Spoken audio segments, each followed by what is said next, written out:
I am an eternal optimist. So please, God, don't tell me that you're an eternal pessimist. I like to say I'm a realist. Oh, it's great.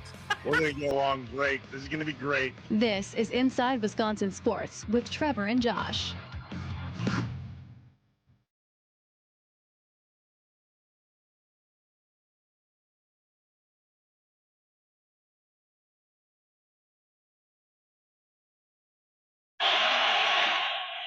Play action from the 18. Want it all?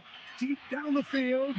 It is holding by Greg Jennings. The Packers win in overtime. Unbelievable.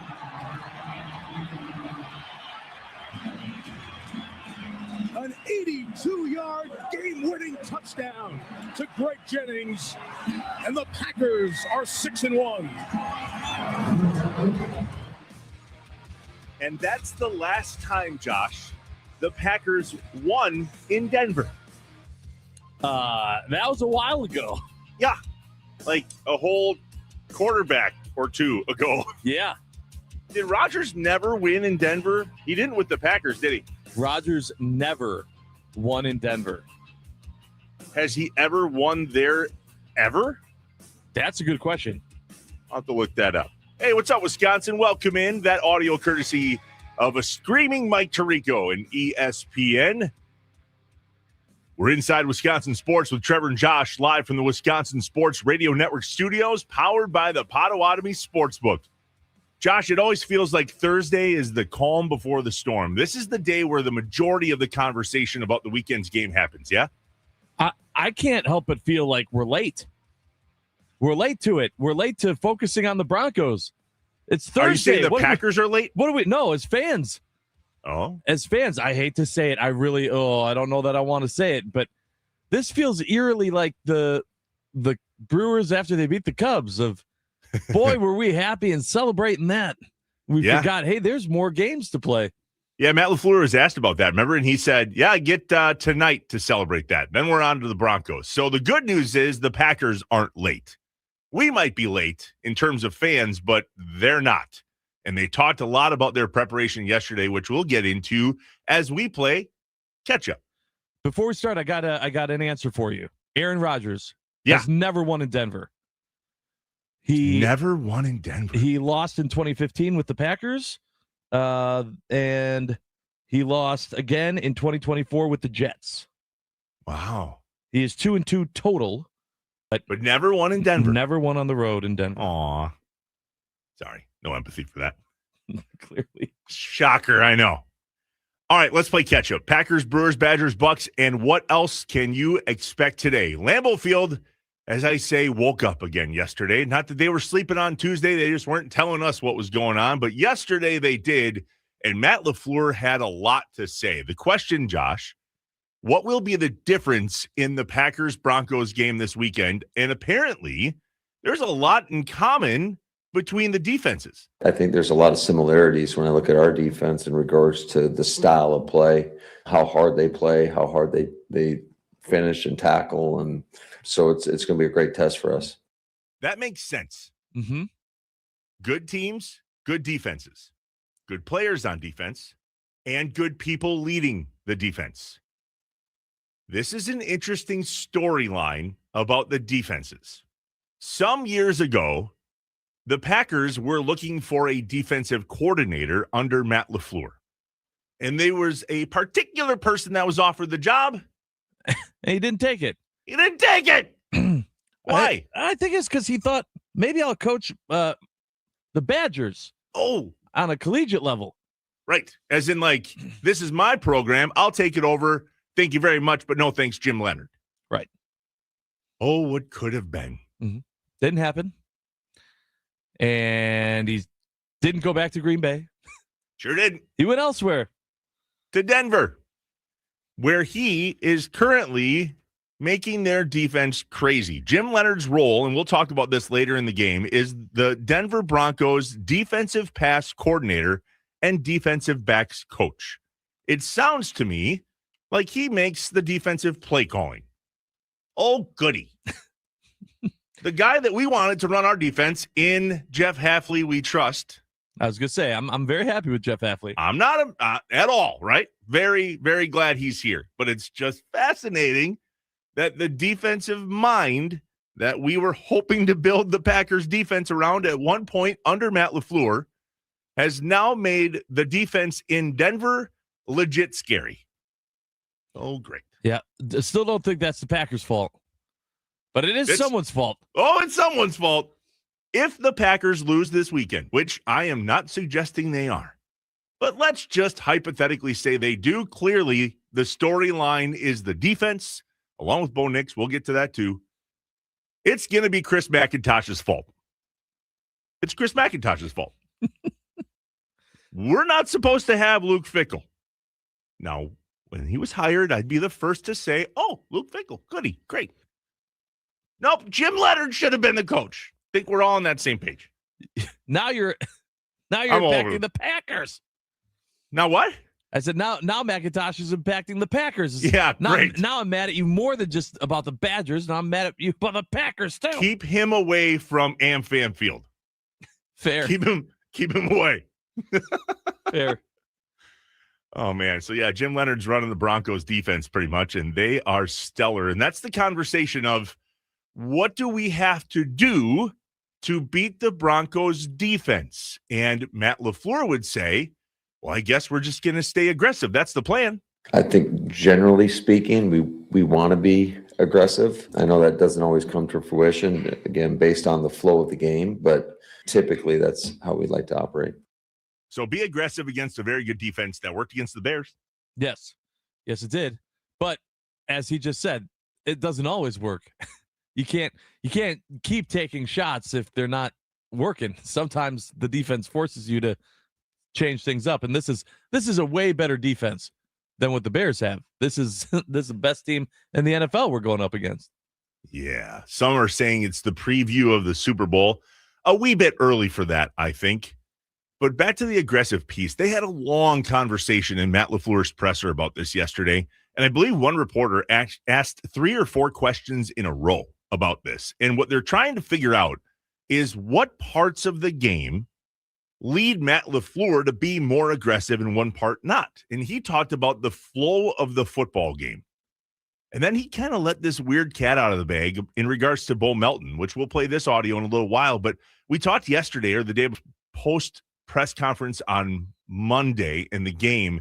They ran plays that were almost identical back to back. The second play being the Bo Melton touchdown, where they aired it out. Bo Melton was open. Jordan Love did not make the best throw. Because if you watch that back, which I saw in replay when Bo Melton was mic'd up, that's coming up. That almost wasn't a thing. Yeah, I was split second ahead of the defender. But that was aggressive by calling the same play back to back because they saw the defense dropped Christian Watson on the play before. Watson comes out because he just ran 60 yards. In comes Bo Melton. And somehow the Simpsons are writing the script for the Green Bay Packers. Because if you choose to mic up Bo Melton, of all the Packer players, and he just happens to score a very long touchdown, I have questions. Yeah. That is NFL weird. Scripted. It's looking scripted. Boy, and now we know who's writing the script. That's the best part. The writers of The Simpsons are writing the script for the NFL. And maybe everything else, too. Josh, do you want the Packers to be as aggressive on offense against a defense that is scary legit? Or do you think that they have to come up with a way to fool them, whether it's set up the pass and go to the run and that works, or establish a run and then go to the pass? And let's not talk about this being 5,236 feet above sea level or whatever it is. Yeah, I like the idea of them coming out aggressive to start and seeing if they can lock on. It's kind of a like Matt LaFleur just said, it's a good it's a good test. It's a good challenge to see, all right, let's be aggressive and put our best out there against your best and see, will this work? Can we do this, or do we have to get tricky? And if it doesn't work, then I'm hoping that Matt LaFleur has that in his back pocket. He pulls that out and goes, all right, go to plan B. Here we go. Pulls out a different, sheet, starts calling the game off of that. How funny would that be if somehow we got a picture of his play sheet and on the cover, it said plan A. And then we watch Matt LaFleur flip it. Yep. Okay, plan B it is. All right, the aggressive play calling, not going to work today. Let's go to plan B. The aggressive play calling, do you believe leads to the potential for more turnovers? When I hear the word aggressive, for some reason my body processes that as risky. Yeah, absolutely. Is that fair? No, 100%. It has to. If you're being more aggressive, it means you're taking more chances, which means higher risk, higher reward. So it absolutely it is. And that's what Denver or what Detroit has been under Dan Campbell like the entire time. It's more aggressive, more aggressive, more aggressive. Sometimes it works, sometimes it doesn't. Over the last 2 games for the Packers, it's worked. And so we're going, good, keep doing that. Well, until it doesn't, and then what? And I have a hard time believing that being as aggressive as they have every week isn't going to at some point lead to some type of oops. Okay, that didn't work. And then I want to see how Matt LaFleur and this team handle that. Do they stick with it and go, we knew this was going to happen. It was going to happen at least once. Keep firing. Or do they pull back and go, see, that's what I was afraid of. All right, check down. We'll see. The good news is our head coach knows ball. Matt LaFleur gave a quick football 101 class in his presser yesterday. Here's what you need to know about football from Matt LaFleur. Offensively, you're doing whatever you can do to try to score points. Defensively, you're doing whatever you can do to try to stop the opponent from scoring points. Nailed it. Am I wrong? Like, that's crazy. Thanks, John Madden. That was the most Madden-esque thing Matt LaFleur's ever said. You have Frank Caliendo read that entire 8-second soundbite back as John Madden. You would bet your life that was John Madden. That's a great. We need to put that order in. Oh, hey Frank, we got a liner for you. Can you cut it for us? I'm gonna play that one more time. Offensively, you're doing whatever you can do to try to score. Okay, yeah, that makes sense. Defensively, you're doing whatever you can do to try to stop the opponent from scoring points. Oh, okay, got it. Yeah, I'm up to speed. That's more simple than something that, like, I would even explain to my wife if she'd never watched football. She'd be like, yeah, I understand that. Can you tell me more than that? Like, what else do I need to know? What is the kicking portion? If someone that's never watched football tells you, yeah, thanks, Captain Obvious, your head coach shouldn't feel the need to say that in a presser. Oh, that was great. I would love to hear what was the question that led to that. I don't know. I don't remember. I was watching it and I'm like, did I just hear that right? I'm telling you, I'm saving this soundbite though, because if they lose, I'm going to say, Matt, just in case you didn't know how football works. Offensively, you're doing whatever you can do to try to score points. Okay. Defensively, you're doing whatever you can do to try to stop the opponent from scoring points. You got that? Remember that for next week because we got a big game against the Bears. Okay. That's it. Oh, that's great. We can't make you laugh too much, buddy. You got quite the cough behind the scenes. Yeah, I do. I'm battling something. Oh, that was great. That's good. Not so great from the Bucs. Yeah, I don't even want to go here.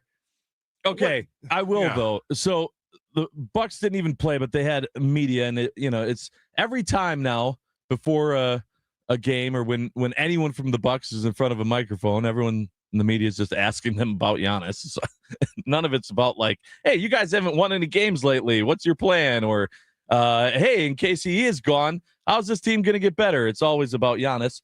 And KPJ came out, and I really loved what he had to say. This is the last thing I'm going to say about anything regarding false information. At the end of the day, everyone needs to wait until Giannis says something, because all this is just he say, she say. And I guarantee when we start winning, we go 8-0, 9-0, you won't see nothing about the Bucs. You won't say, oh, the Bucs is 8-0, 9-0, they're flourishing. Giannis is – we're not going to see that positive news. So at least for me, this is the last time I'm going to answer anything false. What a great soundbite. I'm glad you said that. He handled that very well. First of all, that was exactly what I said right after all the news started coming out of, no, just let me know when something actually happens. I can't go back and forth with this. Windhorst said this, and then the next day he took it back, and then the next day Sham says blah, blah, blah, blah, blah.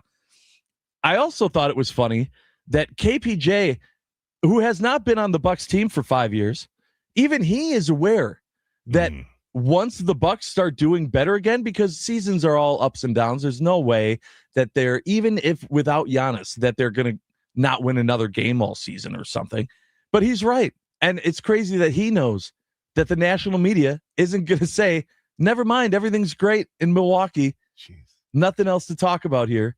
And I think that that should be eye-opening to fans, to Bucs fans, that even the players that have to be locked in every night are well aware that the national media isn't talking about them unless it's bad. True. And that's a rough mindset to have to be in when you're trying to win a basketball game. Does it not seem like, for some reason, Shams or Windhorst or some of the other talking heads in the national media, they really want to stir the pot in Milwaukee? Why do they care so much? I know. We've been asking that question forever. I've been saying, can't you just leave little us alone? Yeah. Like, stop bullying us just because we have Giannis. I wish that I could go back and see just how the Bucs were discussed on ESPN and national media before Giannis was a thing. Because my only thought was it was in highlights against LeBron. Like, otherwise the Bucs weren't being talked about, period. So it was either the Bucs were playing someone that the national media wanted to talk about, or they weren't talking about them. And that very well might be the case if Giannis leaves. It goes right back to that. What I hate the most is somebody's going to go, see, I told you. Oh, of course. Of course. That will happen at some point. News reports say that Giannis is going to become an investor in Chick-fil-A in 2034. Ooh. What? No, make crap up. But you said it. You said it. Must. So now if it happens in 2034. Heard it here first. Oh, yeah. Inside Wisconsin Sports, Trevor, Josh. Nailed it. We'll cut the clip. What Packer do you want mic'd up right now? We're going to talk about this in the next segment, and I have questions. There's a long history of players being mic'd up by the Green Bay Packers, and it has created some of the greatest NFL films, audio/video in the history of the NFL. I really wish the old Packers, the 1960s Packers, would have been mic'd up back then. Yeah. Now, granted, they would have had to tape a literal microphone with a cord to their chest.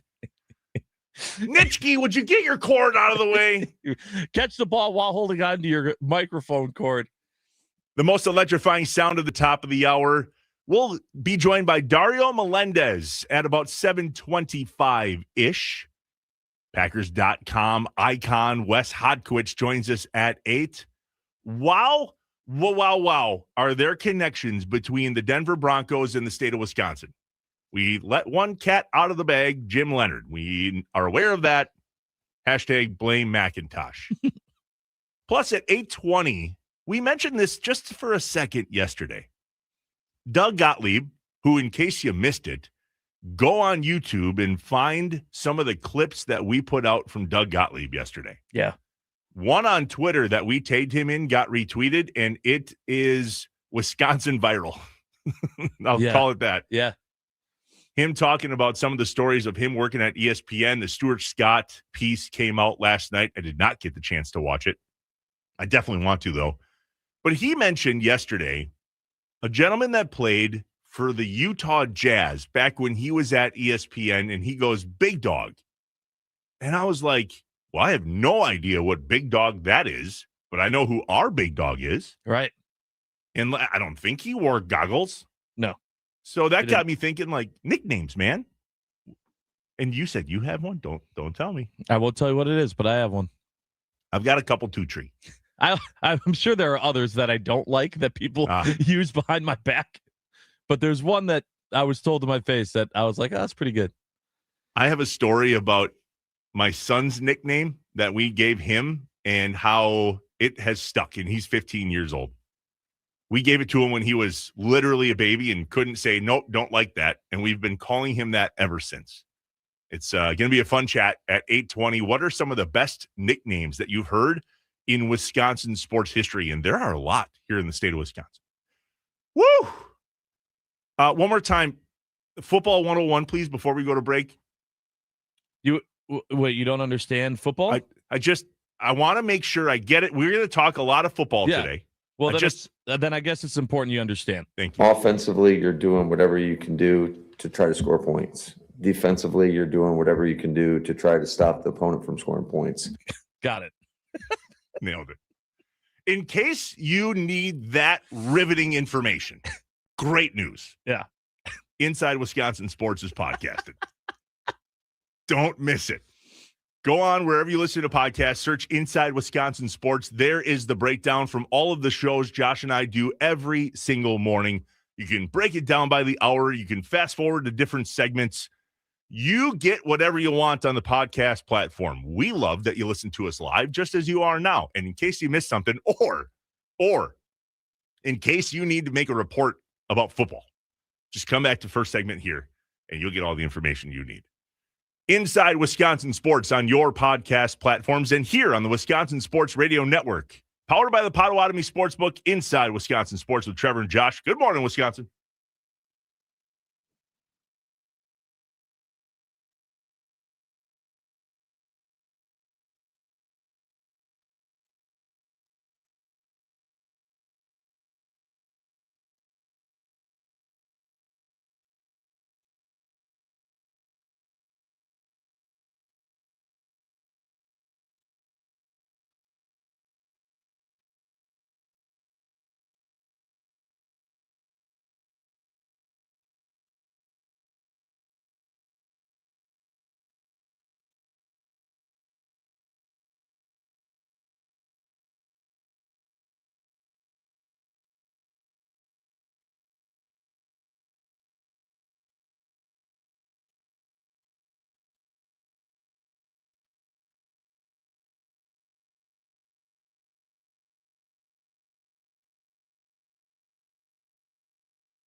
Wisconsin on Friday, December 19th. Ziegler Subaru of Kenosha presents Brat Bowl 3 at the world-famous Brat Stop in Kenosha. It's an all-day live event starting at 9 a.m. Our foes from 670 The Score in Chicago and us here at the Wisconsin Sports Radio Network will feature all of your favorite on-air talent in the same room. How's that going to go? What could go wrong? Right. You need to bring your new or gently used coats to donate to Ziegler Subaru of Kenosha's annual coat drive. It's Brat Bowl 3, Friday, December 19th, starting at 9 a.m. at the iconic Brat Stop in Kenosha. Brought to you by Ziegler Subaru of Kenosha. For a great experience, visit ZieglerKenoshaSubaru.com and buy Siding Unlimited. Visit SidingUnlimited.com for their honest price guarantee. You know what? I think the Brat Bowl should exist the morning after the game, the day after the game. Well, I was going to say, I kind of like that the Brat Bowl's happening after the Packers already have a win under their belt. There's that. That doesn't hurt. But that's what we always talk about is when a Chicago sports team loses, which is often. It's true. They're angry. I would rather do that. This is going to be fun. Don't get me wrong. Yeah. There's some juice in this one. And what could go wrong? We're going to need like cages. It's like a WWE event. Yeah. Like at a Survivor Series or one of those where they have your teams locked in different cages and they let them out one at a time. Talent. Oh, man. That's good. All right, let's go. I have questions. When things just don't add up, Trevor and Josh ask the hard questions or just point out how messed up stuff is. I only have one question. Can you fly this plane and land it? Surely you can't be serious. Do you view this season as a failure? You asked me the same question last year. What's the most important question the Badgers have to answer Saturday? This is a great question. Oh my God, this is a great question. It's time for I Have Questions on Inside Wisconsin Sports with Trevor and Josh. The Nicolay Law fan talk and text line 414-677-1250. What questions do you have that you need us to answer? Listen, we just taught you about football. Yeah, we know you know football now. You're up to speed. We have the answers. Thanks, Coach. 414-677-1250. Josh, I feel like we're going to play that 17 Yeah, times. I was going to say, like, I understand we played it maybe enough in the first segment for the first hour, but there's no way I'm going the rest of the show without playing that audio. All right. Mic'd up. Yeah. Bo Melton was mic'd up in this past weekend's game. And can I just say, when you hear after the fact that Bo Melton, who had the most surprising that was Bo Melton play of the game, and you find out that he was mic'd up, you're going, this has got to be potentially the sound clip of the century. The odds of all that coming together had to be incredible. What did it sound like? Yeah. Well, here you go. Nothing. That play, I'd love to play the part of this mic'd up clip that the Packers put together of Bo. Yeah, he did this face thing. All we got from him was some fish thing. Dude. Is it a fish? I don't know what it is. We're too old. I don't know what that is. I don't know what he does. But it was clear he had no idea what to say or do. There's no good audio to play from the one play that he had. But here's the best of Bo Melton being mic'd up against the Bears. I was mic'd up today, too, so there's probably some crazy stuff being said today. Yeah, Bo! Get busy! Here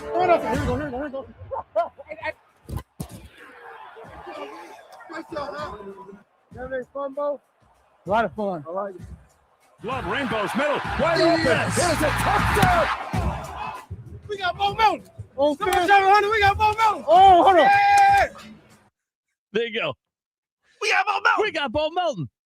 I love that the best parts of Bo Melton being mic'd up are what other people said to Bo Melton. Not Bo Melton saying things. That's funny. It's what other people said to Bo Melton. Especially my favorite was, and I'm not sure if you could really hear it, he must have been a few feet away from him, but Rich Bisaccia said, "You having any fun, Bo?" "Yes, sir. Lots of fun." That's it. All right. Look at Rich Bisaccio with a personality. Yeah. Maybe he needs to take a step back personality-wise and focus a little bit more on coaching. I'm still not over Bisaccio. So, Nicolay Law fan talking text line 414-677-1250. If you could choose a player right now on the Green Bay Packers that you want mic'd up, who would it be? Let us know. And they're up against some serious competition. The GOAT. Keep in mind that the bar was set by number 4, Brett Favre. Damn line's getting long. That's a long run coming out that tunnel. Yeah, it is. That line just kept on going. Keith Jackson.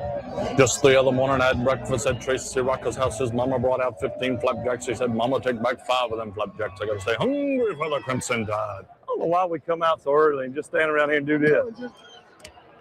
Hey, I'm sitting here just goofing off. You know what time the game starts? You think God never farted? Hey, you got any left-handed footballs? Oh, yeah, I do. Want me to wear those for you? Who's our head ref today? It's Tony Corrected. This is his rookie year. Oh, we're going to give him some. I got some advice for y'all. Take 2 weeks off, then quit. There's Mr. Miyagi up there on the thing on the board. Oh, yeah. Wax on, wax off. How you doing? You thought I was taller than this, huh?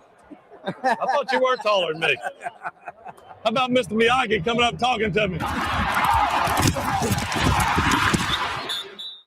Allegedly, Josh? Yeah.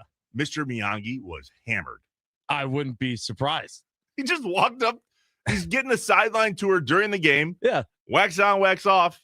Hey, dude, who was escorting him? I know. He's literally, it's not during halftime, it's not in the tunnel. He's just there on the sidelines mid-game, just hanging out. Imagine Brett Favre in his heyday going, did that just happen?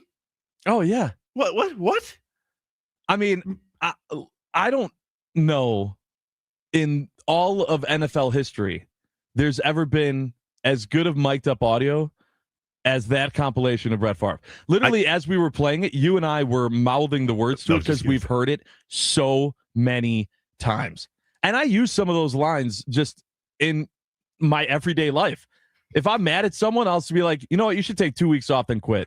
Like, I'll just say and think of Brett Favre. You know? What, you think God never farted? Like, all the time. Like, those are just things that I'll say now because of a mic'd up clip from Brett Favre. I feel I've used a lot of there's a commercial. Gosh, I'm not going to remember what it is, but oh yeah, it was Brett Favre being a Monday morning quarterback. And he was walking around in normal life and he kept saying things to normal people that he would have done. Much like we would tell him, buddy, this is what I would have done. And the one I use all the time, somebody's walking down the street, him and Deanna are walking and all the groceries fall out of the bag. And Brett Favre goes, I would have double bagged it. I don't know why I say that. Yeah. But I do. But it sticks with you. I would have double bagged it. I don't know. It works. Peyton Manning is good, but I feel like I associate him with just like commercials, not stuff that's like mic'd up audio.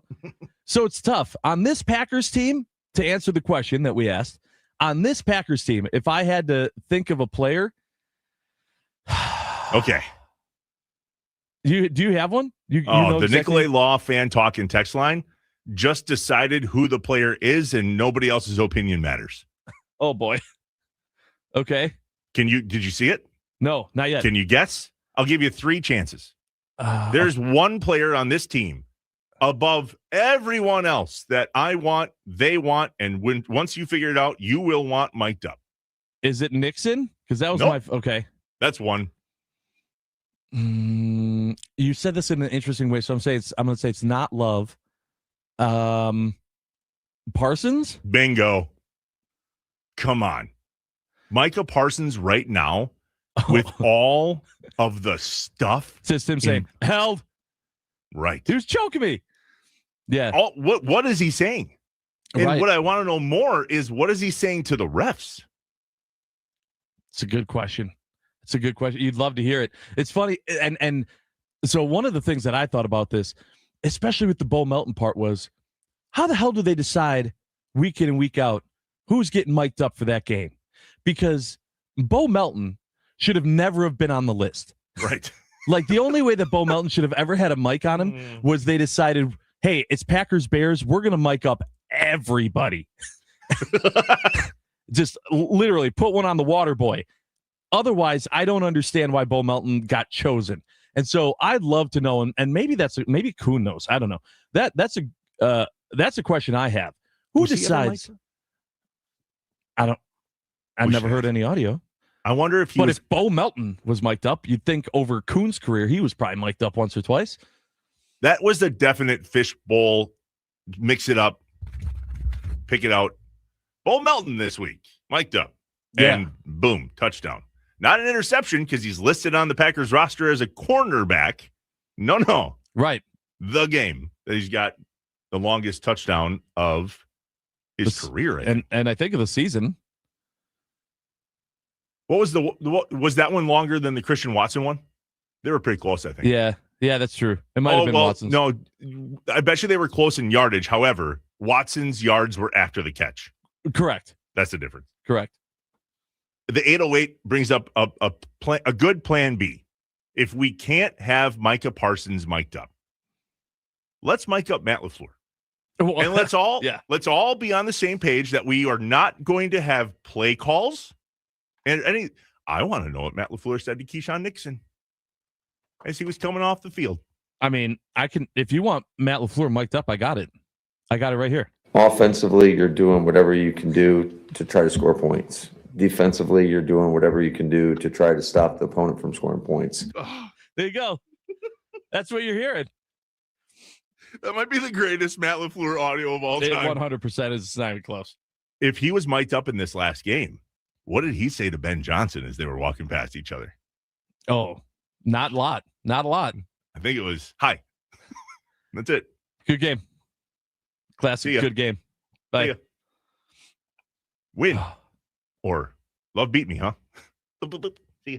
I doubt they even got that in. I mean, literally, it was they didn't stop. They kept walking.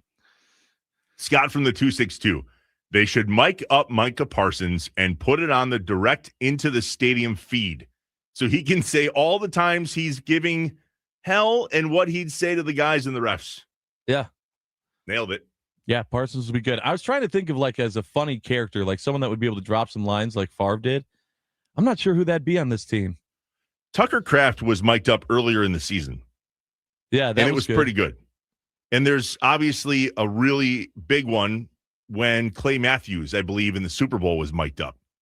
And the whole thing came through of "The Time Is Now" by Kevin Green. Remember that? Yeah. That was another really big one in the past. Aaron Rodgers has been mic'd up, but I don't remember anything specifically standing out. Not like Favre anyway. No, because he didn't have the same personality. Jair Alexander's been mic'd up in the past. Rashawn Gary. Jordan Love has been mic'd up, but it's nowhere near the Favre and Rodgers level. A.J. Dillon was mic'd up at one point. I feel like the Tucker Kraft piece was pretty good from earlier in the season. We'll have to look into that. Keep in mind that I'm sure there's way more guys mic'd up in a game, and we just don't hear it. You know, there's no rule saying that audio has to ever be released. That was always the beauty of NFL films, is that you started hearing audio that you went, oh, I had no idea that person was even mic'd up. Right. Yeah, good pieces. Bo Melton, a man of few words. Yep. A lot of fish celebration. What is that? I want to know that. Does anybody know that out there? The Nicolay Law Fan Talking text line, State of Wisconsin on the Wisconsin Sports Radio Network. Somebody in Wausau or Duluth Superior, somewhere in Milwaukee or here in Green Bay in the Fox Valley where I am. What is the fish? What is that? I don't even know how to say it on the radio. God, can you imagine cutting up this YouTube video? We're live on YouTube and Twitter, and you and I are just whatever that is. Yeah, I don't get it. I don't get it at all. Why are they covering their face? Anyway, I have questions. The appropriate segment for it. Smelly? I have no idea. I don't get it. All right, the most electrifying sound of the day is up next when we come back. Watch us live on YouTube. Watch us live on Twitter, or follow us on Twitter as well.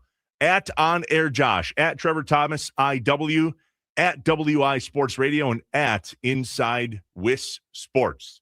When we come back, the most electrifying sound of the day, and I promise it's never the fish thing is. That's correct. We're live from the Wisconsin Sports Radio Network studios, powered by the Potawatomi Sportsbook.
Inside Wisconsin Sports, Trevor Thomas, Josh Albrecht. Hi. Live from the Wisconsin Sports Radio Network studios, powered by the Potawatomi Sportsbook.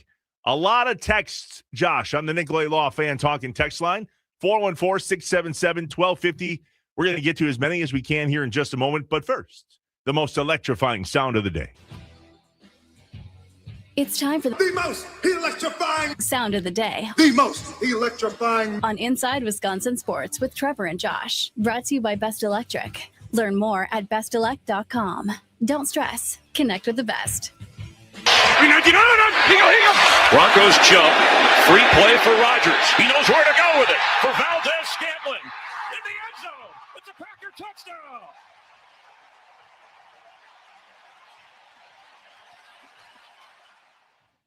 And that is the most electrifying sound of the day, brought to you by our friends at Best Electric. Remember, no job is too big or too small for Best Electric. Don't stress.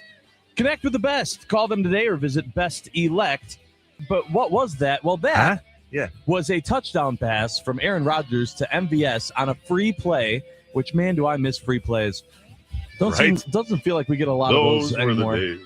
Against the Denver Broncos in 2019, the last time that the Packers beat the Broncos was at Lambeau, as we mentioned earlier in the show. It's been a long, long time since the Packers have won a game in Denver. But keep in mind, that was also the second to last time the Packers have played the Broncos. Only one other game has happened since that call, and that was in 2023 when Jordan Love and the Packers went to Denver and lost. There's only been 7 games total since Super Bowl 32, which we're going to talk about next. I feel like we're supposed to hate the Broncos. Yeah. There's enough there. But I think it's just that we're not reminded of it too often. Well, consider that happening today. I feel like we're supposed to have more juice for this game.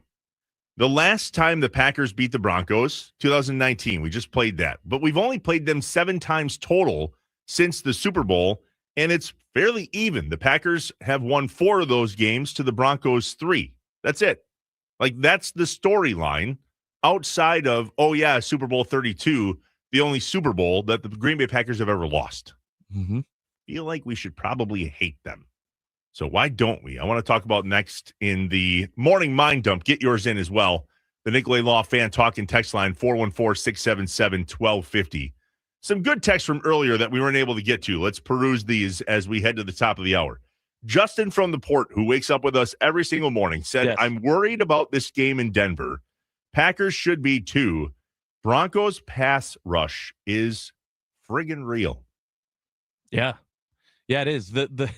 I don't think that a lot of watchers of the NFL feel the same way about the Bears or about the Broncos as they do the Bears. No one is questioning how the Broncos got to as many wins as they did.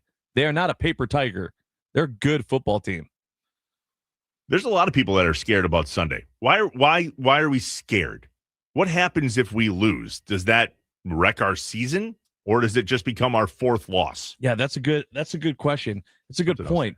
I think people are just afraid of losing because otherwise it's not a game necessarily that they should win. You know, it's not like they're heavy favorites in this game against Denver. Have you seen a line? I haven't. Speaking of being behind. Yeah. I haven't either. That's what I'm saying. We've been focusing on beating the Bears. Look that up quick. Yeah. Justin from the Port again earlier, he says every time, because we brought up Chris McIntosh in the first segment, it's if we lose, it's his fault because he didn't hire Jim Leonard in Madison, and now Jim Leonard's running the Denver Broncos defense, and they're good, and that's McIntosh's fault. He says at this point, if somebody makes a mistake, I say, wow, they really McIntosh that one. I might steal that. I might steal that. Scott from the 262 talked about miking up Micah Parsons. That was awesome. The 808 and LaFleur's mic'd up. Josh Jacobs would be a pretty entertaining dude to mic up from the 414. That's a good call. I'm seeing the Broncos are a 1.5-point favorite. Oh, so not even home field advantage favorites. Correct. It's a pick'em game. Essentially, which is wild to me.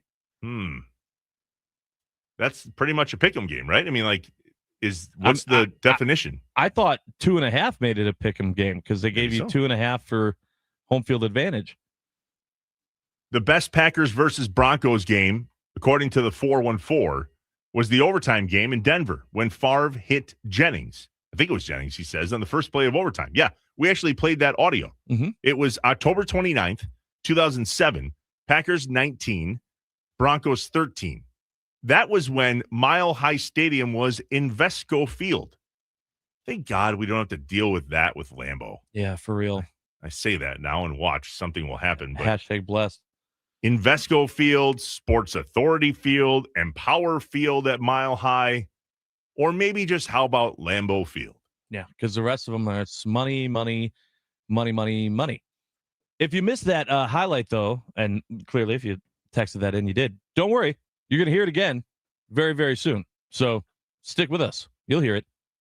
We're inside Wisconsin Sports with Trevor and Josh live from the Wisconsin Sports Radio Network studios, powered by the Potawatomi Sportsbook. The morning mind dump is next. We do it every day at 7. If you've got to get something off your chest, out of your head before you really get your day started, we're a safe place. And we're going to teach you about football, too. I promise. We will. Is next inside Wisconsin Sports.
I am an eternal optimist. So please, God, Oh, don't tell me that you're an eternal pessimist. I like to say I'm a realist. Oh, great. We're going to get along great. This is going to be great. This is Inside Wisconsin Sports with Trevor and Josh.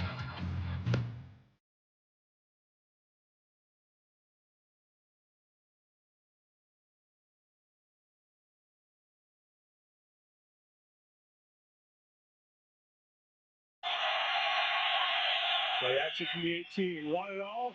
Deep down the field. It is pulled in by Greg Jennings. The Packers win in overtime. Unbelievable.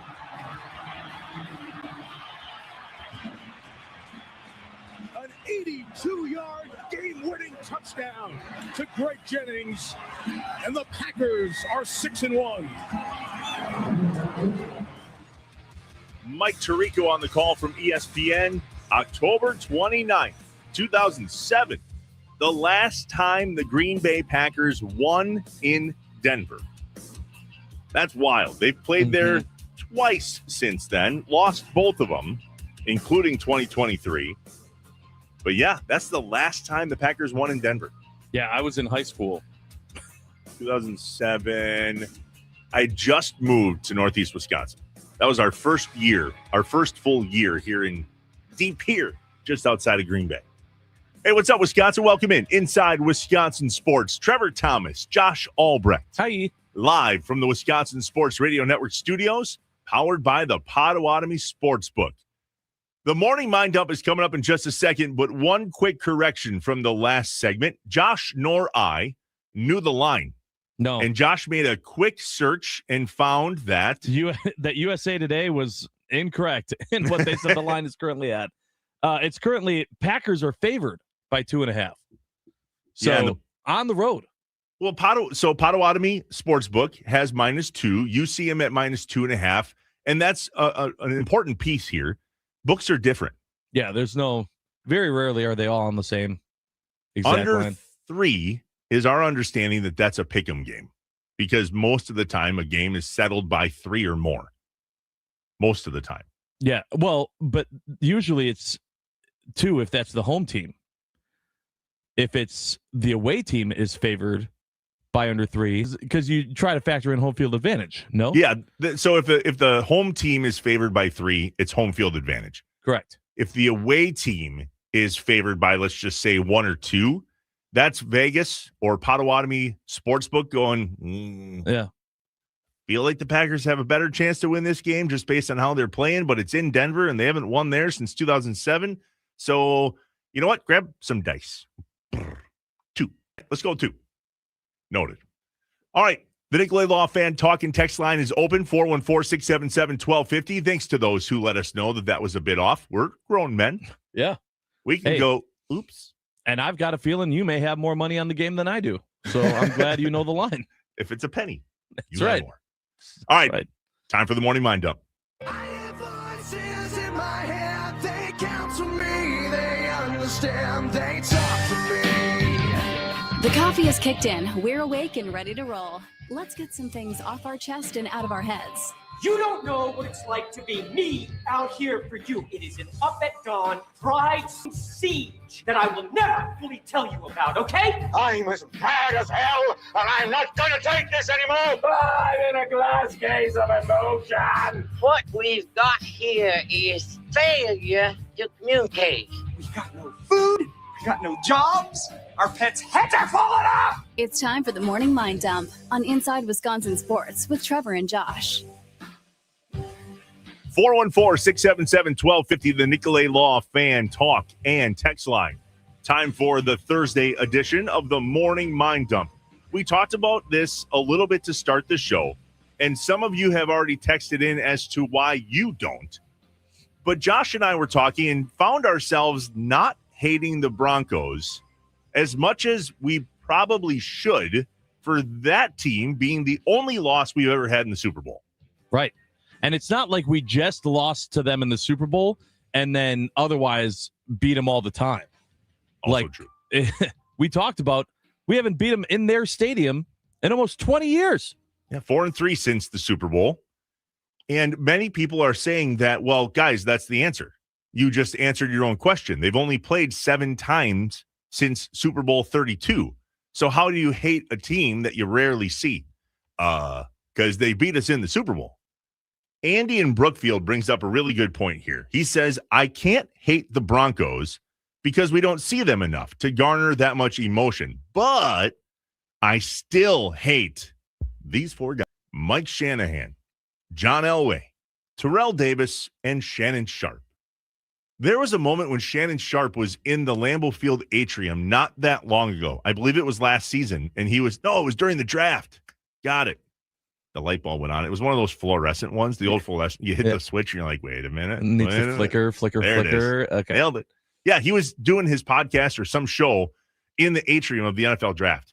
And I remember that being part of the chatter was, wait a minute, we let this guy in here? He's not 100 yards away from a avoided Super Bowl trophy case in the Packers Hall of Fame based on all the things that he and his little Broncos team did back in Super Bowl 32. Do you guys remember that game very well? Josh, do you remember that game? Not really. No. Like, I remember just that we lost. And kind of beyond that, it was, all right, I don't need this to be a memory. It's not something I've ever. Yeah, at some point, somebody had one of those Men in Black things where they went, just look right here. Gone. Yeah. I really don't have much memory from that game. I looked it up. Holy Brett Favre, Batman. Yeah. Amazing game. 256, 3 touchdowns, 1 interception. That was a big one. 1 sack. You know who didn't have a good game? And this is the weird part about memories. And maybe this is part of the reason why we hate the people on the Broncos from that era more than the game or the team itself. I know that we've talked on Inside Wisconsin's podcast with some of the guys that played on that team. They don't even want to talk about it. So it's raw for them, for sure, but maybe less for fans. And that's part of the question we're asking here in the morning mind dump. It's Thursday. And for only the 8th time since Super Bowl 32, we're playing the team that beat us. I wonder if the coaching staff has that conversation like, hey, boys, we owe these guys one. And if everybody's right that this is a preview of the Super Bowl there, too. You know, it does kind of make me think about, because I immediately associated this with Packers Steelers earlier in the year. It was, hey, we haven't won in Pittsburgh in a long time. Okay, hey, we haven't won in Denver in a long time. A lot of people were traveling to Pittsburgh. What was the difference? Aaron Rodgers. It wasn't even about the Steelers. If Aaron Rodgers wasn't the quarterback of the Pittsburgh Steelers, would Packers fans have been treating that game like they're treating this game? I think so. I think they would. I think they would have not cared. I think they would have been. Oh, that's what I'm saying. Yes, yeah, you're right. I think they would have been like, yeah, okay. What about it? I feel like we should care more. It's wild. Yeah, and I'll tell you what else really makes me upset about it is that I feel like a little bit of saltiness for me to this is that not only are they not caring about this game against the Broncos from a juice standpoint, from history and the fact that we've struggled in Denver, they're still focusing on the Bears.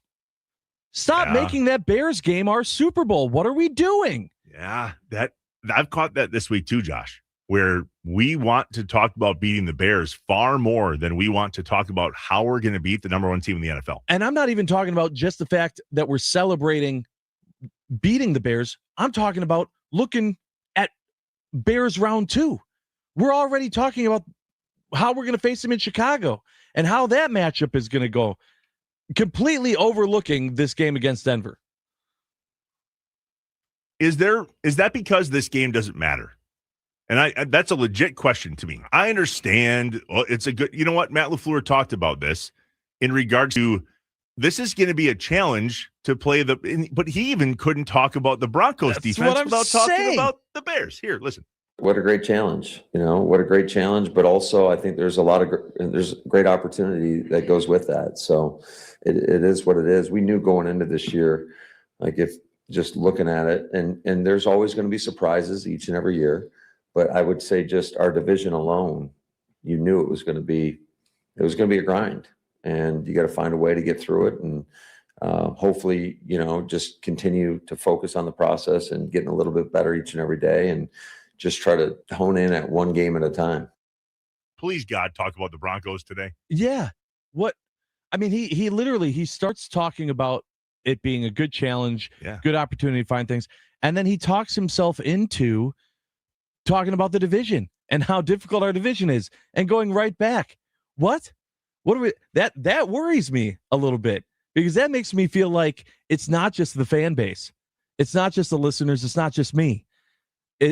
Is everyone too focused on Chicago and not focused enough on Denver? That's happening in, I don't know, 72 hours? Something like that.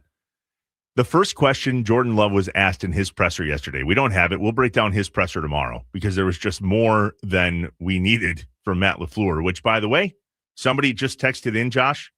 I would like you guys to explain to me in the simplest form, what's the goal of football? Yeah, I got it for you. Offensively, you're doing whatever you can do to try to score points. Defensively, you're doing whatever you can do to try to stop the opponent from scoring points. I can't do man like you, but that's what I hear every time. Yeah. Well, on offense, you're trying to score the most points. If you're on defense, you're trying to stop the other team from doing it. Oh, man. The first question in Jordan Love's presser, by the way, that was Matt LaFleur from yesterday. Somebody asked him some question. We were listening back to it, and those were the words that came out of his mouth. And we went, as Josh would put it, doy. Yeah. What? So the first question Love got in his presser yesterday was about Phillip Rivers. And I'm going, uh-oh. And good for Jordan, he barely answered it. Yeah. He was like, what? Yeah, no, I don't know. Never say never. Anyway, and moving on. There's a lot of people. Toyota-thon. Why are you asking me? What? The Nicolay Law Fan Talking text line has some input here. 414-677-1250. Mark in Eagle says, I'm not scared of the game on Sunday. The Broncos D is legit, but not sure how they score on the Packers. Bo Nix isn't as good as, there we go, comparing it to the Bears. As Caleb, matter what the national. That's what I'm saying. We're not playing the Bears this weekend. Is it possible for us to say one thing about this game against Denver without bringing up the Chicago Bears? Is it possible? It's driving me nuts. The 715 says, thank you guys for bringing this up. I, all capital letters, hate the Denver Broncos and everyone associated with that loss in Super Bowl 32. I pray we beat the out of them on Sunday. The 4-4, I hate the Broncos. My brother is a Broncos fan, and he's a Wisconsin sports hater in general. So I hate his teams too. He likes the Broncos and the Celtics. Get out of here. Jason in the 920. I don't think this team needs any more juice for this game. They know they're really good, and they need to win to get that number 1 seed. So is that the case? That Jason in the 920 case, but it doesn't feel that way. It right? doesn't. The even if there's not like a personal rivalry, because on YouTube we have you can of course watch us on YouTube as well at WI Sports Radio. We have John who commented and said, "Why do you hate a team for beating you?" And that's a good question. I think that if a team is beating you and you've also beaten them, which is important to note, the overall all-time record of Packers and Broncos is 7-8-1, 7-7-1 if you take out the Super Bowl. So there's, we've just always lost to the Broncos. But I think in general, as a fan, team loses to another team. So you associate that with hating them. But it just doesn't feel like they're focusing on the fact that this is still a big game. They're acknowledging it's a big game. They're going, no, you're right. You're right. This game against Denver is a big game. Anyway, back to the Bears. And I'm like, wait. What? You can't do that. No. You got to stay focused in on the task at hand. And if you're looking for some juice, the fact that you can take the opportunity to say, hey, we won in Denver for the first time in 20 years should be a big deal. I would like a new highlight to play of the last time the Packers won in Denver instead of having to play something from 2007. Yeah, how about that? Mike Tirico doesn't even work for ESPN anymore and hasn't for a while. Almost 20 years. Right. Maybe not him. I have a question. This is not just why do you hate a team for beating you? That's not, no. That wasn't a preseason game or a week 2 game.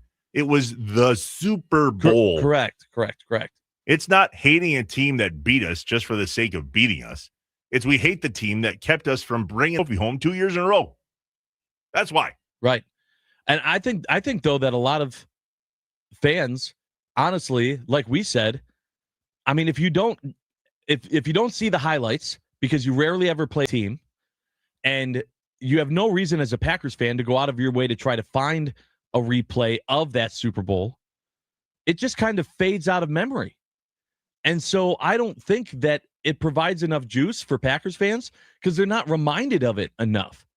When we play against Seattle, Fox or whoever will put together a package showing, Brandon Bostic rather, just messing all that up, and we'll be reminded of that, and that hate will grow, and they'll show the, we want the ball and we're going to score, and all of those clips and all of Super Bowl 32. Mm-hmm. There's not enough opportunities for the games to put packages together talking about the history of these two teams. And so that's why it matters much, because people aren't reminded about the fact that they lost. Remember when Cubs fans couldn't buy tickets to the playoffs if they had an address in Illinois? I told you about that, right? I was sitting next to some guys. That's what the propaganda is from Super Bowl 32. The state of Wisconsin literally blacks out anything that comes across our screens from Super Bowl 32. Nope. You don't get to see that. Yeah, they just hide it. Just hide it from memory. Look, the 920. They got to be doing that on purpose. Okay, I hope so, for the love of God. The Broncos are a good team. The Bears still suck. That's not the same breath. We're playing the All right, we've made our point. Slight emergency in the Thomas household, if I may, here at the end of this segment. Uh-oh. So I just got a text from my son. We don't have our Christmas tree up yet. We buy our Christmas tree a little bit later into the season because we have a real tree, and I mean that a little bit beyond the new year. It's the smell and the ambiance and all the things. My wife grew up in a real tree household. I grew up in a fake tree household. We compromised, and we're a real tree household. Yep. That's how that works. Just got a text from my son. Oh boy. This is what we do, though. This is not anything abnormal. We bought a really big tree this year, and it's been propped up in our garage for the last few days. We had the best of intentions of putting it up, and just the nighttime just hasn't allowed. Yep. Tonight's the night. We're putting up the tree tonight. Yeah. Unless it's not usable. Oh, no. Yeah. My son just said, just a heads up, the tree fell onto Mom's car. Oh. We did our best to get it back up, but if it looks a little different, that's why. Ooh. Yay, me. Ooh, that's not good. Is the car okay? Oh, this car, buddy, has 208,000 miles. Okay, so the car, yeah, all right.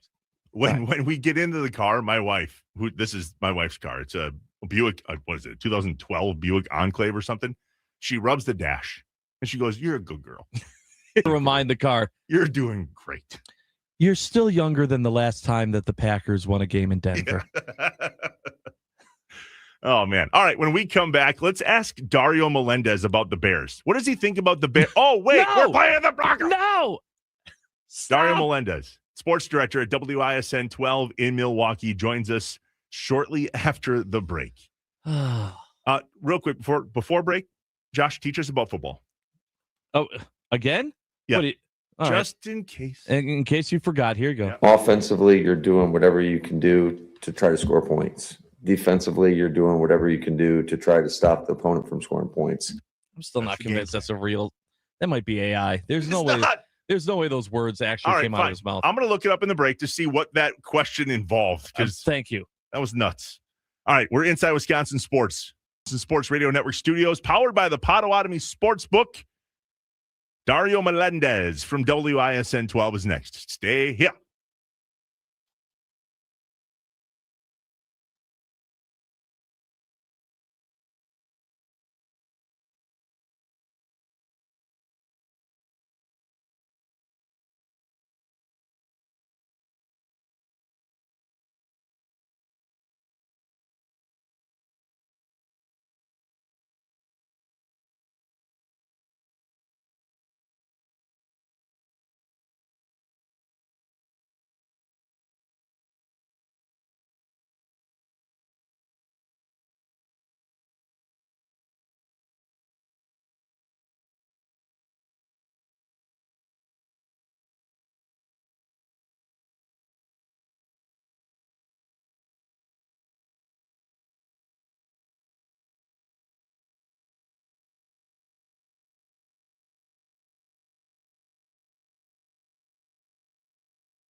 Live from the Wisconsin Sports Radio Network studios, powered by the Potawatomis, are inside Wisconsin Sports. Trevor and Josh. Hi. If it doesn't have to do with Wisconsin sports, we ain't talking about it. Or if it does have to do with Wisconsin sports, it's a tie-in, meaning if something happens, let's say in, I don't know, Denver, we'll figure out a way to swing that back into Wisconsin to make it sure it's inside Wisconsin sports. No one cares about anything happening in Denver. No. Just let's talk about, oh, look, is it our fault too? Are we not talking about this Brat Bowl a little early, Josh? You know what? Maybe we're just as bad. But what is this Brat Bowl you're talking about? Friday, December 19th, Ziegler Subaru of Kenosha presents the Brat Bowl. Brat Bowl 3 at the world-famous Brat Stop in Kenosha. It's a great event. All day long. It's a live event. It starts at 9 a.m. Our friends, finger quotes, friends, from 670 The Score and all of us here at the Wisconsin Sports Radio Network, we're going to be on air, not together, but fairly close. They're going to do our thing, and it's going to, like, what could go wrong? What could go wrong? Everything. The week of the Bears-Packers game, let's take the Packers and the Wisconsin Sports Radio Network fans of that, us, and the Bears radio thing. But wait, we're playing the Broncos this weekend. Oh, that's right. Brat Bowl 3, December 19th. It's a Friday. Starts at 9 a.m. The iconic Brat Stop in Kenosha, brought to you by Ziegler Subaru of Kenosha. For a great experience, visit KenoshaSubaru.com. And by Siding Unlimited. Visit sidingunlimited.com for their honest price guarantee. We've been playing an audio clip all morning that came from Matt LaFleur's presser yesterday that we labeled in our system Football 101. Mm-hmm. Josh, play the clip one more time if you can. Yeah. Offensively, you're doing whatever you can do to try to score points. Defensively, you're doing whatever you can do to try to stop the opponent from scoring points. I feel like you know what? After that clip, every time, should play this. The more you know from Matt LaFleur. All right, so let's stop taking it out of context. Bill Huber talked to him about this very thing right here. Here's the rest. Every week.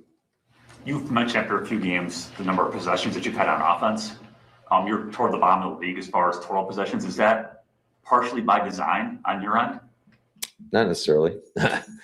No, it's just, I mean, I try not to get too hung up on that.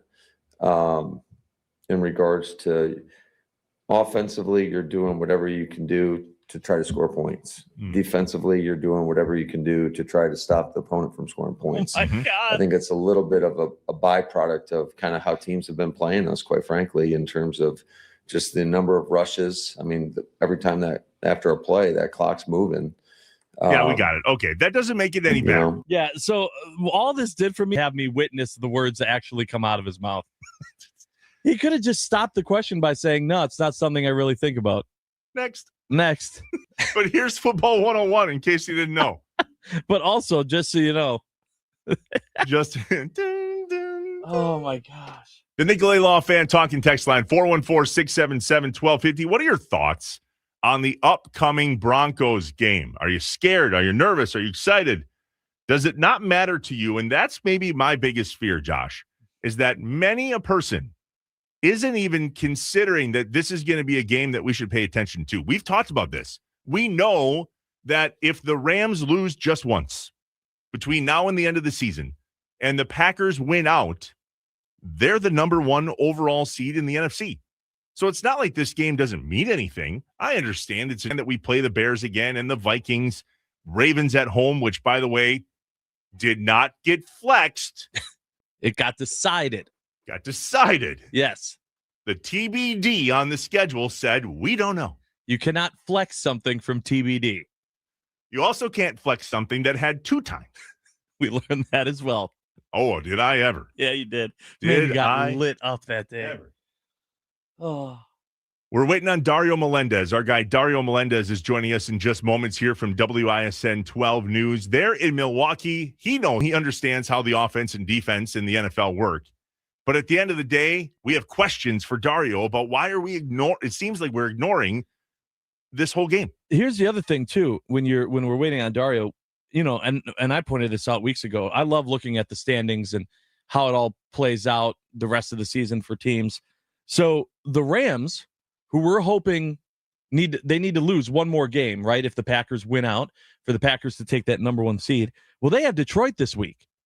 And so if Detroit beats the Rams, then not only does that important for the Packers to beat the Broncos if we do want that number 1 seed, which last time I checked, we're still trying to do that, right? We're still trying to be the number 1 overall seed in the NFC. Yeah, I think so. Okay. So then, but then on top of that, if that happens and the Bears lose to Cleveland, the Lions can then be like right in line with the Bears for that last seed in the wild card. And then that's going to all impact what's going to happen next week when the Packers face the Bears in round 2. So all of this plays a huge role, and it's a huge week across the entire NFC landscape. And that includes the Packers, who have an opportunity to go right past the Rams.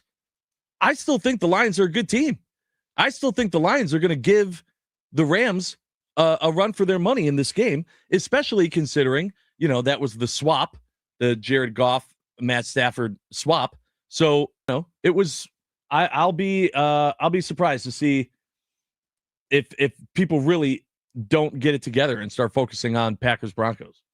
All right. So I checked in with Dario. Did it snow down in your neck of the woods last night at all?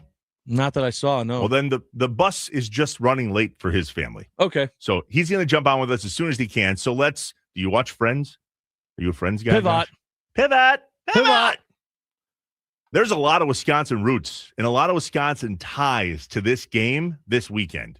We talked about it. The biggest one, Jim Leonhard. So in case you don't know, Jim Leonhard, that Jim Leonhard, his role with the Denver Broncos, he's the defensive pass game coordinator and the defensive backs coach. He's held this position since last year, overseeing that helped this defense become what it is. What's nuts is he's doing all the things for Denver's defense that he could have done for Wisconsin's defense. Not bitter at all. Right. I think that's an important point to note. We're not saying that we're unhappy with Jeff Hafley. We're very excited and happy with what Jeff Hafley's been doing. We're just upset that Jim Leonhard isn't doing anything for the Badgers and is instead doing things for the Broncos. He's got some weird schemes, which is making this Broncos defense absolutely, well, we've been using this term for a while, legit. He runs base, but it looks like a 4-2-5 nickel, meaning they keep us guessing. And that is why the front seven for Denver seems to be currently unstoppable. But there's this piece of this whole conversation of the Packers offensive line, based on their new setup, if you will, looks pretty good. They seem to have it kind of figured out. There's other Wisconsin ties. It's kind of neat. Here we go. Quinn Miners, Hartford. Oh, yeah. He got a payday. Yeah, boy got Big paid. payday. I remember when he got drafted. Yeah, UW Whitewater. Mm-hmm. Hopefully the ghost of Brett Swain is going to come back to haunt us. Jordan Turner played 4 seasons at Wisconsin. Jim Leonhard, we talked about. And this is when it gets weird. You can't help but notice the correlations. Sean Snee, he's the director of strength and conditioning. Where was he? Well, he's with Jim Leonhard at Wisconsin, was he? Oh. 2015 to 2022. He finished as the Badgers director of football strength and conditioning. Look at this. Taylor Porter, the assistant strength and conditioning coach for the Broncos, is from Algoma, Wisconsin. Played football at UW Oshkosh. Well, that must be it, right? Nope. Oh, no. There's more. The VP of football operations for the Denver Broncos, Kelly Klein Van Calligan. Irish a bit? Sheboygan, Wisconsin. Come on. Am I the only one annoyed? And yet it doesn't feel like that's enough juice. Should, right? That should add some fuel to the fire. Nah. All right, Josh, one more quick pivot. Here's what we're going to do. We're going to take a break. When we come back, hopefully Dario can join us, and we'll get to the rest of these Broncos, Packers, Wisconsin ties including, this is to our advantage now, a kicker who's got some experience kicking in Denver. All right, we're inside Wisconsin Sports with Trevor and Josh. Dario next, live from the Wisconsin Sports Radio Network studios, powered by the Potawatomi Sportsbook. Stick with us.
Upon further review, the NFC West, there's a lot going on over there.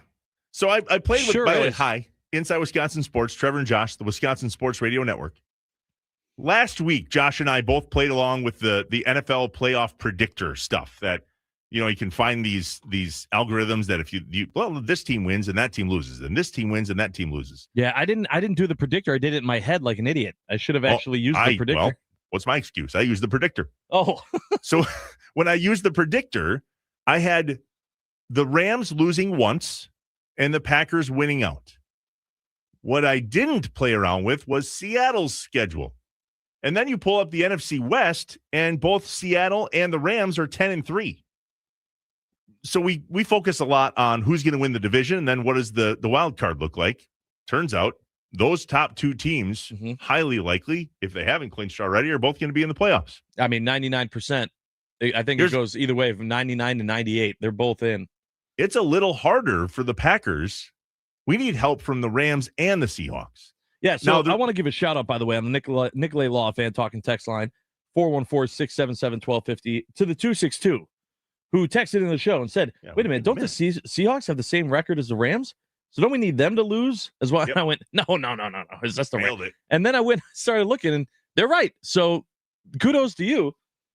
And then, as you were saying, Trevor, we need help from both. So when we did this last time, what I must have clicked on, in my own defense, if I may, was the Rams and the Seahawks, and then I ignored the Seahawks the rest of the way. But I didn't. I did this last week and the week prior, so I wonder if something. Long story short, you're right. My bad. Seahawks got to lose, Rams got to lose, Packers got to win out, unless you know something else. By all means, yeah. So it is. This I do know. It is impossible for the Rams and Seahawks to both win out because they play each other. So one of those two teams in the West will not win out. And that will create an opportunity for the Packers to win out.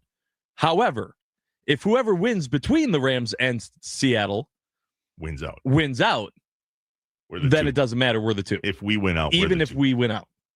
But we talked yesterday. We're not convinced we want that bye. I mean, we do. I am. But do we? Yeah, well, no, yes. We talked a lot about heater. The Packers seem to be on a heater. And do you want to bust up a heater? I don't know. I love this from the Nicolay Law Fan Talking text line, 414-677-1250. By the way, when Dario jumps on, it's going to go, hey, bud, how are you? Good to see you. All right, talk to you next time. Yeah, okay. We'll still chat with him, even for a few minutes if we can. Sounds like a bus snafu on his end. It happens.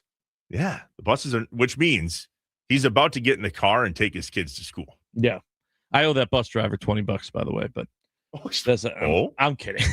Hashtag Fat Dario? I'm talking text line. Still calling him Fat Dario. So I prefer heel Dario, but oh yeah. Well, you have things planned. He is. He'll make it good if he can't join us. 715. I'm afraid to speak it, but the Packers, I'm going to speak it for you. The Packers are playing so well right now. Micah was the missing link. The team is going to do amazing things, and it's just getting started. How do you feel about that? Well, hard to argue. That's why we talked to Doug Gottlieb yesterday, and I asked the question of the team peaking at the right time or at the wrong time, because they are on a roll. There's no denying that, over the last 3 games, the Packers have been finding things and fixing things and playing good football. And so if that's continuing, that's great. And we're going to see that against this Broncos team in Denver, which would be absolutely a statement win. I just think now it's interesting that even if they come away with a win in Denver, which I think we talked about it, do you see a loss on the schedule, whether it be to Denver or Baltimore? Do you see another loss? I wouldn't be surprised if there is. We talked that the Ravens game is the scariest, in my opinion, because I feel like we're on a roll and things feel good right now, and we're going to get this. This is going to be an incredible game. Mm-hmm. Man, my mind has gone all over the place on this game and this weekend, though. But whatever. Let's talk about the future just for a second. I think the Ravens is a trap game. And we're not even sure if Lamar is going to play. The Vikings game may be completely meaningless. The Bears game will have juice. This game is going to be the major test for the Packers. Like, who are we? Are we the team that lost to Carolina and Cleveland and tied with Dallas and lost to the Eagles, who don't seem that great? Or are we the team that beat the Lions twice and beat the Bears and beat the Steelers and we're on a roll and beat the Broncos? That's the question, right? That's what you're gonna change that narrative of, or are we the team that beat the Broncos if they beat the Broncos? My thing is I'm more concerned that they don't win this game than I am Baltimore. I think that the fact that it's an away game, I think the fact that it's against a really, really good team, I think the fact that it's, I don't want to say a trap game, but kind of a trap game because they've been focusing on the Bears, this Bears sandwich of beating the Bears and then already looking forward to the Bears. I think all of those things are playing against this Packers team. And even talking to you about it today, your response has been, but is that really that bad? Are we worried about that a lot if the Packers lose to the Broncos? That's a weird mentality to have going into a football game. I'm not saying you're wrong. I'm saying it's weird. And so I think that there is a loss on the schedule still, but I think it's this Sunday. And then I think they win out. Okay. Dario Melendez update. Forgive us, radio fans, radio world. These things happen on live radio, live TV. Sometimes it works out, sometimes it doesn't. But boy, are we going to give him the business when he joins us at 8:25. Okay. He's going to jump on with us at 8:25. He's got a busing, scheduling, parenting snafu this morning. My Christmas tree fell on my wife's car. We're just having a morning, okay? Yeah. Behind the scenes a little bit, and that's all right. So Dario's going to jump on at 8:25. Real quick, Josh. Yeah. We talked about this before the break. There are some aces in our pocket here. Brandon McManus. Yep. How quickly we forget he was with the Broncos for 9 seasons. 2014 to 2022, he was on the team that won Super Bowl 50, set multiple playoff kicking marks there. That's a good sign because the kicking hasn't exactly been something of major consistence for the Packers. The kicker that's on our team has a ton of experience kicking in Denver. I think that's good. There's a few other ties, if I may. There was a Wisconsin native, Christian Welk. Bounced between Baltimore and Green Bay, spent part of the 2024 season with the Broncos. Emmanuel Wilson entered the league as an undrafted free agent with the Broncos in 2023, obviously signing with the Green Bay Packers shortly thereafter. And there's one key former Packer that is involved with the Broncos, Mercedes Lewis. Remember him? Of course. Big dog. There's another big dog. 5 seasons for the Packers, 2018 to 2022. One side note, a tip of the cap to Packers VP of Communications, Jason Wallers, who comes up in conversation often behind the scenes on this side in the media. He got his start as a PR intern with the Broncos from 2001 to 2002. Whether it's football or sports in general or broadcasting, it's a small world. And sometimes we as fans forget that. What I've said this before. One of my favorite parts of a football game is watching the sidelines meet in the middle. A, if it was a chippy game, is this going to get chippy? But B, and more importantly, I love watching the guys say hi. There's a lot of guys that have played for a lot of different teams, a lot of coaches that have coached a lot of different teams. It's a carousel. That's where they get this all. It's just fun to see them exchange jerseys and sign some things and nod this and do that and so on and so forth. All right, Dario Melendez, 8:25, but up next, Packers.com icon, Wes Hodkiewicz joins us. He's going to join us on the phone, and we're wondering if inside 1265, are they thinking about the Broncos? That's all we really want to know. They better be. That's all I'm going to say about it. I wonder if they feel that, though. Packers.com and him and Mike Spofford, I mean, they cover the team. He's in all the press conferences. We got to play that sound for Wes. Oh, we will. We will. Yeah. Dario Melendez, 8:25. Wes Hodkiewicz coming up next. Let's wrap up a few things from the Nicolay Law Fan Talking text line, 414-677-1250. There's a lot of people that are feeling really optimistic about this game. Let's go. There are also people that aren't. We got weird that I would look at things half full, and you're like, wait a minute. Well, I'm just seeing this here. The 970 says, texting in from South Carolina. By the way, appreciate you listening to us all the way in South Carolina. Said, I'm a lifelong Packers fan, and I am nervous about the Broncos. I don't think that is an incorrect feeling. I think you should still believe in this Packers team because they've proven they can beat anybody. But of anyone they face this season, this is going to be a hell of a matchup. Jason in the 920 brings up an interesting point. He says LaFleur and Love have never been rah-rah guys. Cool, calm, collected. But he still thinks LaFleur is not great at the play calling aspect, but that's beside the point. And that comes from a conversation that we had yesterday about there's this pretty interesting bro hug. And then Love was on McAfee talking about how much he and Matt are really close and on the same page. And you weren't buying it, Josh. No, I wasn't. Hey, the 608 here is very concerned about your Christmas tree. Why? I don't know. They want to make sure they hear more about that. Do you have any updates for them on the tree? No, my family left. It fell on my wife's car and they pulled out of the garage. Oh, man. Sorry, Why? 608. What did they say? Sorry, 608. They said, do we have any updates on your Christmas tree? No, I'll give you one tomorrow morning because we're going to put it up tonight. I'll take a picture. Sorry, 608. You're going to have to wait. Oh, my God. Another tie to Denver? Their players have Christmas trees that don't fall. Well, thanks. True story. Follow Brett Favre's advice. Take 2 weeks off and then quit. Thanks. Appreciate you. There you go. Wes Hodkiewicz joins us next from Packers.com. If you missed anything, make sure to follow the podcast. Wherever you listen to podcasts, search Inside Wisconsin Sports. You can choose the hour, choose the segment, choose the whole show if you got to miss today, or all of the old shows are in there. If you want to listen to something that we talked about earlier this week, was probably the Bears. A little less Bears, please. A little more Broncos. We have questions from Wes Hodkiewicz from Packers.com, plus the snafu that was Dario Melendez here in the last half hour that caused live radio to pivot, cross this way, move that way. When a guest falls through and you have planned segments, you pivot. You talk about the things that you had planned, and you kind of go back and forth a little bit.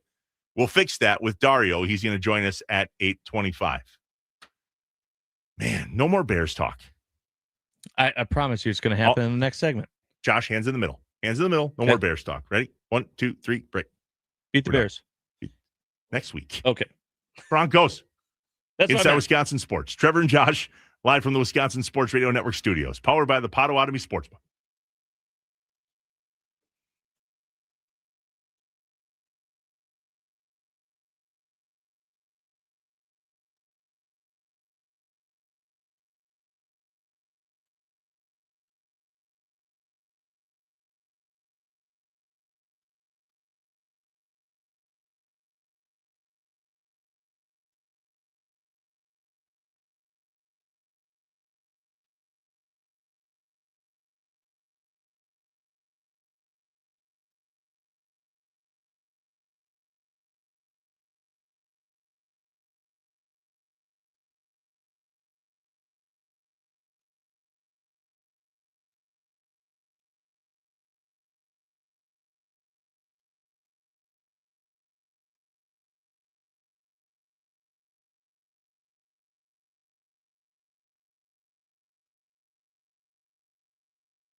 I am an eternal optimist.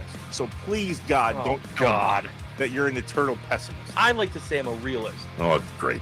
We're going to get along great. This is going to be great. This is Inside Wisconsin Sports with Trevor and Josh.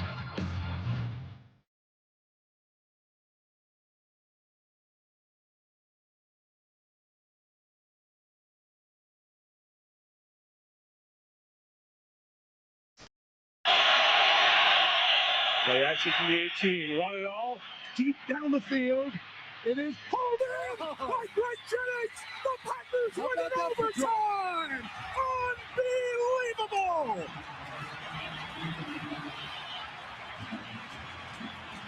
An 82-yard game-winning touchdown to Greg Jennings, and the Packers are 6-1. Audio courtesy ESPN. Mike Tirico on the call. October 29th, 2007. Packers 19, Broncos 13. That is the last time the Packers have beaten the Broncos in Denver. What's up, Wisconsin? Welcome inside Wisconsin Sports, live from the Wisconsin Sports Radio Network studios and powered by the Potawatomi Sportsbook. Trevor Thomas, Josh Albrecht. Hi.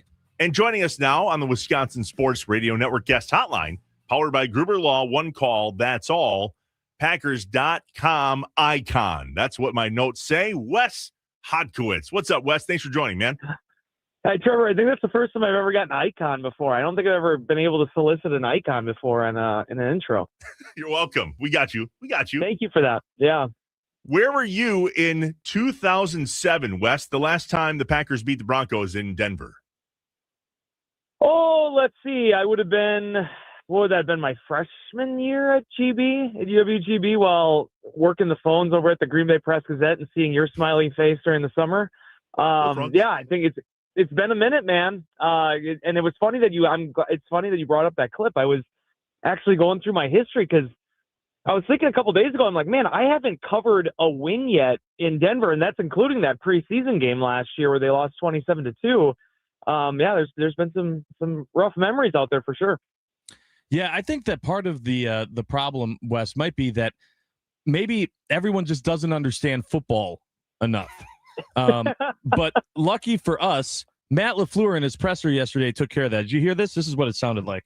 Offensively, you're doing whatever you can do to try to score points. Defensively, you're doing whatever you can do to try to stop the opponent from scoring points. Does that help? Do you think that would help the Packers this weekend in Denver get their first win in almost 20 years? Yeah, I think that would actually – I think that would go pretty well in their favor if it could all work out that way. I don't know if either of you are Drive to Survive fans on Formula One on Netflix. There's a great journalist, Will Buxton, that his whole gimmick on the show is basically like explaining the most rudimentary things where it's like, if you win the race, you get the most points. And it's like that sort of thing. I'm like, hey, sometimes you just got to bring it down for the people. Well, thankful for Matt LaFleur for doing that for us. Consider it brought down. All right, Wes, on to the game, brother. We're finding that Wisconsin in general, here on Inside Wisconsin Sports on the Wisconsin Sports Radio Network, wants to talk about the Bears more than the Broncos. Yeah. Please, God, tell me your building is talking about the Broncos more than the Bears. Yeah, 1,000%, Trevor. And there's two reasons for this. First off, you're 100% right. We do our little inbox Q&A, every day of the week. And there's so many people that want to still break down and analyze the Bears game and what's going to change in the rematch. And I'm like, we'll have 6 columns to do that next week.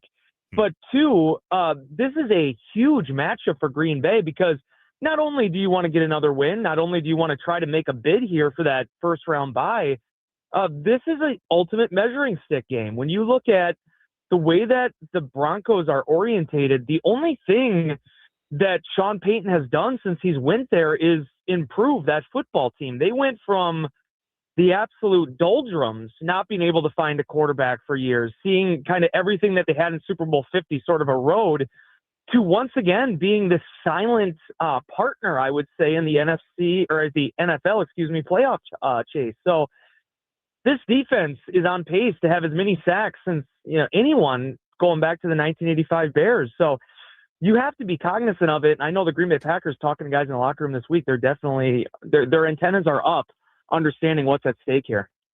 Wes, obviously, from a team perspective and the mindset that they have to have, it's you want to win every game. Every week, you're taking it week by week, and you want to go 1-0 that week. When we've been talking about this game, though, against the Broncos, and I had asked Trevor about it, and he said, I feel like if the Packers lose to the Broncos, it's not like the end of the world. It doesn't have as much juice with it if they lose. Obviously, they're not feeling that in the locker room or thinking that way, we hope. Yeah. But from a fan perspective yourself, do you agree with that mindset? I love Trevor. I don't. For two reasons. One, that's not how Packer fans are wired, man. Especially this season. It seems like anytime the Packers don't win, and obviously there was a tie mixed in there, people are just going nuts. And I think you need to have some balance and understanding of, okay, you're trying to build this thing up. The Packers have made the playoffs the last 2 years. They've done it. These first 2 years with Jordan Love as the starting quarterback, Green Bay has advanced to the postseason. That's terrific. They've even won a game there 2 years ago against Dallas. But now it's about positioning yourself. It's been 4 years since Green Bay has won the NFC North. It's been 4 years since they've been able to kind of get that home field advantage going into a playoff. Green Bay wants to get there. The Packers want to achieve that again. It is not easy going into Philadelphia, going into Santa Clara, going in to Dallas and winning these games. So the Packers they are in a position now in a wide open NFC race to go from a team that is once again trying to get to the top of their division to potentially trying to get to the top of the conference. So you're right in terms of the NFC. These games against the Bears and the Vikings are going to be paramount. You need to be able to pick those up. But any of these other victories here against the AFC are going to go a long way in Green Bay potentially trying to get that number 1 seed. Wes Hodkiewicz, Packers.com, Wisconsin Sports Radio Network guest hotline, powered by Gruber Law. One call, that's all. Wes, if you were going to pick a loss in the next 4, would it be against Denver for this reason? It could be from the standpoint of this is a very good football team. And the way that Denver is configured, there's so many parallels between what they're doing this season and to an extent what the Packers are doing. I think they pulled a few more rabbits out of their hat in the fourth quarter than even Green Bay has. But they have a young quarterback in Bo Nix that plays to his win condition. They have a running game right now that's searching for its identity a little bit after J.K. Dobbins, but an offensive line that helps them get there. R.J. Harvey's a guy that I think was a second-round pick. There's obviously an investment there as well. And defensively, they are just so good at what they're doing. And to see Vance Joseph build that thing up, a guy that was a former head coach there, return and kind of reshape his identity. Number 3 ranked defense right now. There is no shame whatsoever in losing to Denver. If that's, we'll see how things go on Sunday. But at the same time, I think this would be a statement-making game if Green Bay can pick up this win because it shows you, okay, when it comes to the top teams in the NFL, the Packers are firmly cemented into one of those spots. I definitely agree with you that if they win the game, it would be a statement win. But I got to say, I feel like you saying right there that, this could be this game. If the Packers were going to lose one, losing to the Broncos, they're a good team, does kind of tie into that mindset and the kind of the way that Trevor was saying he's at about, not that we want them to lose, obviously, but that it just doesn't hold as much weight. What he said was I was right. That's what I heard. What he said was I was right. I'm not putting words in his mouth, but he did kind of agree with you. All right. Obviously, I think all three of us agree, Wes, that we want the Packers to win this game against Denver. I have gone on record and said throughout the season, after I identified the team as just keeping it close and then winning those close games against good teams.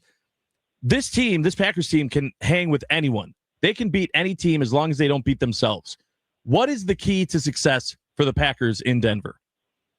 Couple things. Well, first off, as it relates to the last question, I am with Trevor in terms of his analysis. My point is that if Green Bay Packers do anything other than winning by 3 touchdowns, the fan base is there is no they don't want to talk about losses in that fan base, so you have to be careful. But that's true. No, I think that one you look at last week, right? Now there was that one mistake from Jordan Love, but that was just his 4th interception of the year, and Jalen Hurts threw 4 interceptions on Monday night alone. I mean, the guy is protecting the ball at an elite rate this season while still being that downfield, take some chances, give your receivers an opportunity to make a play type of quarterback. And that's going to be really important in this game. And the other aspect of it is Denver loves to run man coverage. The Packers have eaten man coverage up this season, but can they also protect against that 4-man pass rush? That's where the Broncos have been able to get a little bit more in teams' faces because they're able to play their coverage back a little bit. These teams, when you look at it, we did a little video yesterday, our 3 things. I mentioned this is the unstoppable force versus the immovable object in so many ways. The Packers have the number 1 ranked third down offense in the league. Denver has the number 1 ranked third down defense in the league. They're sort of the antithesis of one another. So watching that chess game play out is going to be really interesting on Sunday afternoon. But more than anything, Denver, the one area where their defense has kind of come up short this year, for as much pressure as they're generating, as many sacks as they've had, they haven't turned over the ball as much as a team like Chicago has. Their interception numbers, I think, are like 24th in the league. The Packers have to protect the football. They have to give a chance. Well, that's fascinating because the defensive pass game coordinator and the defensive backs coach is Jim Leonard. Yeah. So if Surprising, somehow they start taking the ball away this game against the Packers, clearly it's Chris McIntosh's fault. No comment. All goes back to him. No comment. I covered the Packers, bro. Oh, I love that. Got it. I So love that. we know what the defense for the Broncos is going to do or not do to beat the Packers. But what are the Packers going to do to beat the Broncos? Well, Bo Nix is going to take some chances with the ball. He has 9 interceptions so far this season. The Packers have to find a way to keep that turnover streak going that they've been on here for pretty much the last 2 months. Micah Parsons, it's going to be another tough one in terms of Denver doesn't take a ton of sacks. There's been some pressure this year. I think that first matchup against the Raiders was as close as it was because they were able to generate some pressure on Nix. But keeping them the biggest key, I think, towards the Packers being able to control this game. Harvey had a decent game last week, but has been sort of slow out of the gates. So he's not been the same type of dynamic runner that Dobbins was coming off of his injury. So if they can find a way to contain the run again, it wasn't perfect last week, but they didn't give up a gain of more than 9 yards, I believe. Keep the distance, third and longs, things of that nature. Make Bo Nix have to try to create some magic.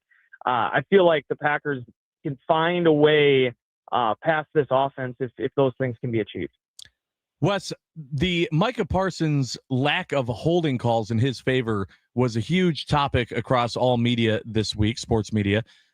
And I'm curious if you see anything changing this week for Micah Parsons. Is he going to start getting those hold calls? And if not, then do you see this defense throwing anything else in the mix to try to find success going against additional adversity?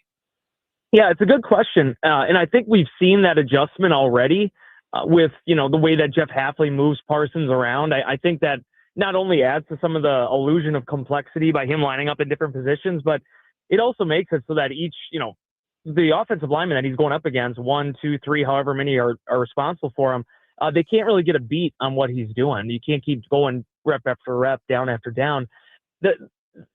I made a comment this week, and maybe I'm right, maybe I'm wrong, but I am firmly in belief of this. I think the NFL doesn't know how to officiate Micah Parsons. This has been an issue going back to his time in Dallas. He's a different type of pass rusher, guys. He has this endless motor where he just continually grinds, right? Like that's how he was sold when he was traded to Green Bay. Everybody advertised him as such, but it's true. I mean, that is his pass rushing style. He will blow guys up at times and get to the quarterback. We saw it with Taylor Decker and Jared Goff in Detroit. But there's times where it's second, third, fourth effort that's allowing him to pursue the quarterback. And when that happens, like the officials just look at it as the progression of the play. So even if a Darnell Wright has them in a rear naked choke, they just swallow their they swallow their whistles. So it's been frustrating. I give him a lot of credit. The guy clearly knows this is how he's being defended, and he's making those adjustments. He's made those adjustments over his NFL career, and he doesn't allow that to make him lose his composure. But for the NFL right now, I think they're in such a quandary. I think the officiating, I've been super critical of it, both on Twitter and then also with our column in that I still feel like the league is trying to officiate this game like it's 1985, and it's so different. We have technology, we have resources. There's things that I think we can do to help officials in their jobs. And I think when you look at that game last week with Craig Rolstad's, his whole crew, it was a rough one. There's no doubt about that. Wes Hodkiewicz from Packers.com here on the Wisconsin Sports Radio Network and Inside Wisconsin Sports with Trevor. One or two more here. We talked about the offense. We talked about the defense. And all of a sudden, the Packers have a kicker that's got a ton of experience kicking in Denver. Yeah. How do you see that playing out to our advantage in this game? Yeah, I mean, Brandon McManus, 89% of his career happened in Denver, and that's where he finally got things going. He's talked a lot about what that process was like for him, trying to find his way in the National Football League, and ultimately Denver gave him that chance. They stuck with him, and he became a pretty darn good kicker. So he's obviously familiar with the altitude, everything that entails, what that means for a kicker, and he's getting back into a groove again, which I think is also really exciting for the Packers. They need that. You look at it last week, right? I mean, Cameron Dicker won that game for the Chargers against the Eagles just by making some pretty long kicks, some pretty clutch kicks, and that was the difference in the ball game. There's going to be one of those kicks again this season. There's going to be a moment for McManus like last year against the Texans where he's going to have to win them a game. So could it be Sunday? We'll see. But yeah, if it comes down to that, this is a guy that maybe more than anyone, maybe even more than Will Lutz, has as much experience kicking in that stadium. All right, Wes, I know that you'll have more stories and content to put out, but this is the last time you'll be on with us before the game.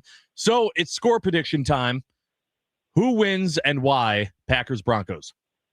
Yeah, I'm going to go with Green Bay. I think this ride that they're on right now, 4-game win streak, I feel like it's trending in the right direction for the Packers, and this could be that type of statement that I was talking about, that Green Bay could come up with a victory here.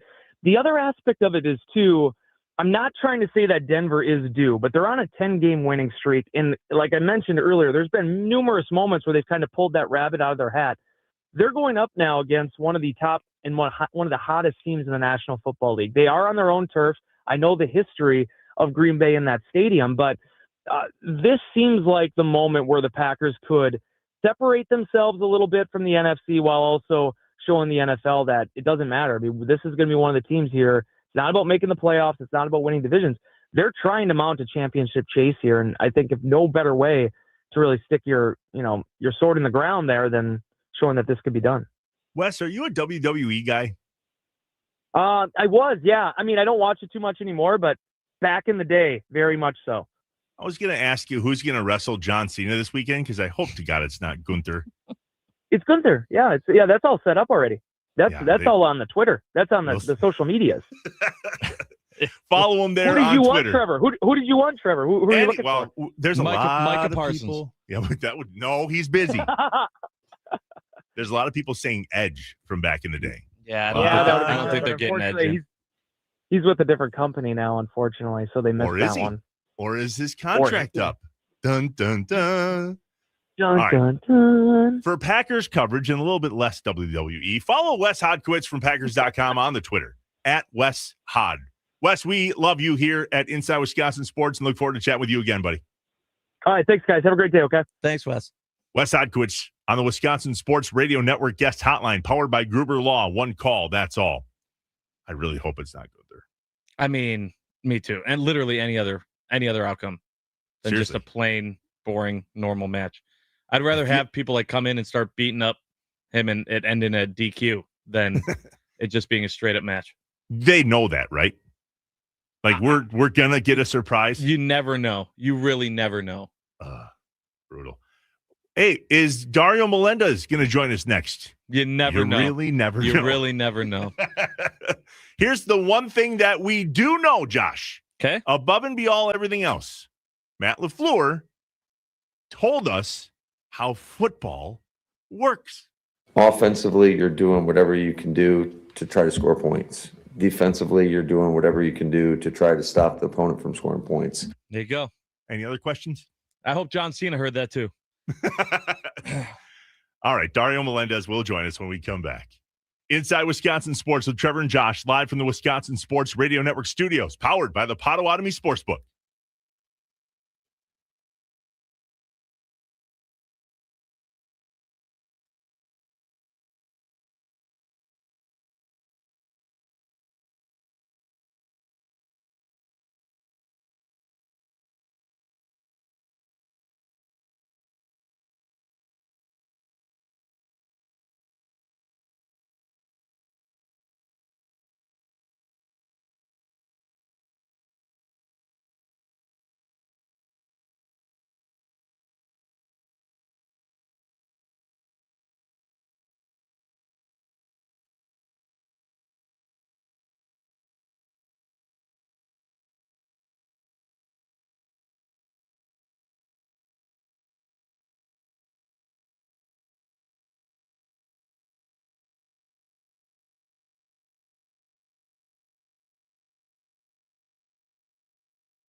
Inside Wisconsin Sports with Trevor and Josh, live from the Wisconsin Sports Radio Network studios, powered by the Potawatomi Sportsbook. Joining us now, I promise, he's here. Wisconsin Sports Radio Network guest hotline, powered by Gruber Law. One call, that's all. Our guy, Dario Melendez from WISN TV, Channel 12 sports director and bus mechanic. Dario. That bus was a half hour late today. I called the bus company. The bus is like, yeah, we can't get a hold of the driver. I'm like, that's not great to hear. Wow. So finally showed up. I'm sorry about that. At least they didn't tell you that after your kids got on the bus. I know, We can't right? find the bus. True. Yeah, exactly. It's like, oh, well, I'm glad my kids are right here. I just wish I knew where the bus was. So we just talked with Wes Hodkiewicz from Packers.com about this very thing, and we want your take too. Does it seem to you, Dario, that Packers fans and or just in general, there seems to be more attention being paid to the fact that we beat the Bears than that we need to beat the Broncos? Oh, that's a good one. I haven't even thought of that. Yeah, I mean, to be honest, I haven't heard anybody talk about the Broncos. I know Vegas has the Packers as a favorite. Yeah, that's a good one. Yeah, I mean, obviously the fact that I haven't heard one person really mention the Broncos, like, look, on my sportscast, I'm kind of nailing that home because obviously it's a battle of two of the top teams in the league. Broncos riding that 10-game win streak, tied with the Patriots. But when I was looking at their schedule, like, have you seen who the Broncos have beaten this year? It's like no, tell us. No one. They beat the Raiders twice. They beat the Jets and the Giants. They just edged the Cowboys. Like they've beaten no one. They beat the Eagles. Sorry, they beat the Eagles. But then we see what the Eagles really are, and it's like, they beat the Chiefs. We see what the Chiefs really are. Like they don't really have a quality win, we'd call it, if you're looking at like college football terms. I mean, their quality win would probably be the Eagles, but I mean, I don't. Not that you would ever get cocky with the Packers, but this is a really winnable game. I think the biggest issue you're going to have is the mile high conditions, which is definitely a thing. Like you're going to have oxygen tanks out there. I mean, bodies just react differently to that altitude. But when you look at the Broncos, I think they're a good team, but they really haven't been tested at all this season. That's true. I mean, you would have looked back and seen like the Chiefs, but the Chiefs have fallen They off. stink this year. You're right. Eagles, I think they're The Texans are making a push, but they weren't at the time. Yeah, they were like 3-5, I think. Yeah, they haven't beaten anybody like of substance. This would like if the Broncos win, which I think the Packers are going to win. If the Broncos win, this would be their best win of the season, like by far. Interesting. That's very interesting. We talked a little bit earlier in the show, Dario, about if and I know obviously you just want the Packers to keep winning, but if there was going to be a loss in the remaining 4 games, Ravens, what do you want it to be this one? You go Ravens. Yeah. Okay. Because So that means Trevor thinks Ravens, you but mean for a different reason. Because you go 2-0 against the division, so you go unbeaten in the division. You beat the Bears, which means you pretty much lock up the division if you go 2-0 in the division. You take down the Broncos. You lose 1 game to the Ravens, which doesn't matter. I mean, when you think about it, because like if you win this week and you win next week, the Bears would. If you win this week and next week, I believe you pretty much lock up the division. Because. Yes. Yep, you're right. The Bears would be a game and a half out. So even if you wouldn't technically lock up. But then if you lose to the Ravens, they could be a half game out. But then if you beat the Vikings, you win the division. So I mean, right. You could lose to the Ravens, but if you win the next 2 games, you pretty much have the division. And there's a chance that Lamar doesn't play and the Vikings will be so out of it, and that game won't matter in Minneapolis. Exactly. Like I don't want to go into Soldier Field. I want to go into Soldier Field in the best possible position to retain first place. Like if you go in there and you're still in first place, perfect. But if you lose this week and the Bears win, you're back in second place. Yeah. And then you kind of have to go in there and try to reclaim it. Just go in there in first, stay in first when you leave. It's still crazy though, because we've been talking about this all day, Dario, how and Trevor brought it up, how it keeps going back to the Bears. No matter what we do or how we try to focus on this Broncos game, it's so late in the season. It keeps going up back to the Bears. Yeah. I mean, you haven't because played the Bears just like you said, even if they win, you're still looking at what the Bears are doing. Yeah, you just have, and look, it's good for the rivalry if you want it to be a rivalry. It's not good for some agita if you don't want to have a stomach ache. If you're a Packers fan, But again, the way the schedule shook out, this sandwich 3-game stretch where you have the Bears in the front and the Bears in the back this late in the season. I mean, if this was years past, it wouldn't matter because the Bears would stink. But I'm still not totally sold on them. I thought they had a horrible game plan. Like trying to have Caleb Williams play quarterback in the first half didn't work out. So in the second half, it was play action, roll out, play action, roll out, play action, roll out, run, and it worked. Like if you ever want to simplify things for a young quarterback, which he still is, split the field in half, get him rolling out, make his reads 1-2, run. And that's what they did, and it worked. And they mixed some run in there as well. But I'm still not sold on them, but they're still winning games. And when you have this matchup so late in the season, you kind of have to focus on the Bears. Like the Bears were in first, you took that from them. But if you don't take care of business the next 2 weeks, none of that matters. So how do we take care of business this weekend? Because on paper, these defenses look a lot alike, and Jordan Love seems to be on a bit of a heater. So what should we expect? I mean, more of the same. Like you saw the difference the offense looks like with Jaden Reed, right? Like just orbit motion, tons of motion, period. Christian Watson being able to stretch it, Jaden Reed being able to work the low, Romeo Dobbs being able to work the medium. I would do a healthy dose of Josh Jacobs to try to suck the defense up, and then you go over the top with Christian Watson. I mean, that's kind of been what their bread and butter is, and you just add some motion now to it with Jaden Reed. Possession and clock control is going to be key. There's some plausibility that Christian Watson got more opened up by Jaden Reed coming back, just like Tucker Kraft did when Christian Watson came back. And now we have Watson and Reed and Dobbs and Jacobs. It would have been great if you had Kraft too, but no. Right? I know. But Luke Musgrave, I mean, kind of made a catch, kind of not. No, I mean, I think Luke Musgrave's been great. Remember, he was supposed to be the tight end stud of that draft class when he and Kraft got drafted. I mean, it's just Kraft kind of showed you why Saban was hounding him to transfer to Alabama. Like he had all the potential there. He just never played at that level. I mean, Musgrave, I think, has a ton of – Musgrave is probably the better pure pass catcher and route runner, where Kraft is just the better athlete. That's where that comes in. But yeah, I mean, now that you have some of your weapons back, the team looks great. But what Matt LaFleur likes to do, and I think we all see that, is like you try to suck the defense up. You try to get them out of that too high shell. And Jordan Love's been really good. I mean, he only has 4 interceptions, which I think kind of shows you how good he is, of taking care of the football and not trying to force things in. Like every now and then, like that one interception was just weird that he threw. It just was very un-Jordan Love-esque. But I think they're going to run the ball a lot with Josh Jacobs, and then they're just going to try to get the safeties out of that too high shell, maybe get another guy in the box and go over the top.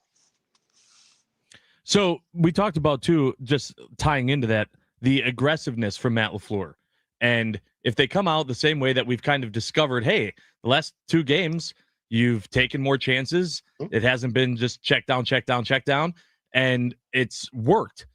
But also, we've seen from like Dan Campbell and the Lions that you can't just constantly be aggressive without it burning you once in a while. Do you see if something happens against a good Broncos defense where they get aggressive, they try balling out, and it goes against them, Matt LaFleur sticking with that game plan the rest of the game, or does he make a change and kind of settle back to where we saw before the Lions game? The one thing with Matt LaFleur is I don't think he ever goes one way too much. I don't think I can remember a game where he was uber aggressive. Like he always has like a measure of aggression. I'm going to go to this line and then I don't feel comfortable anymore. And if you look at his aggression pattern this year, it all kind of correlates with Christian Watson coming back.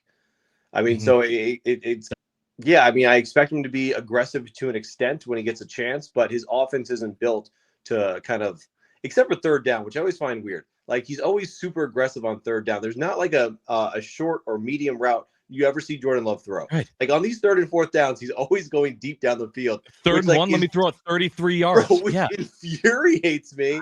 But most of the time, it's completed.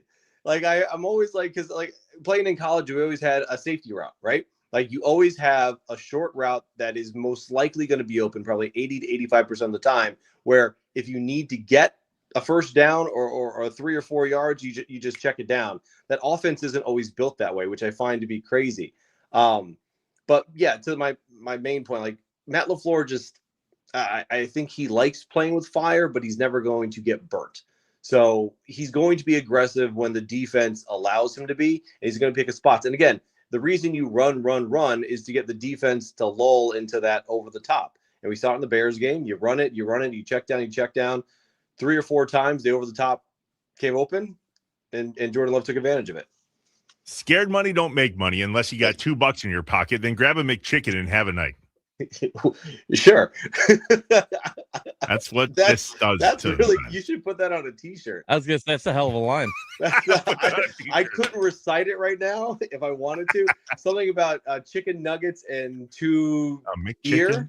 Yeah. No, yeah, let's do that. That sounds good. Yeah.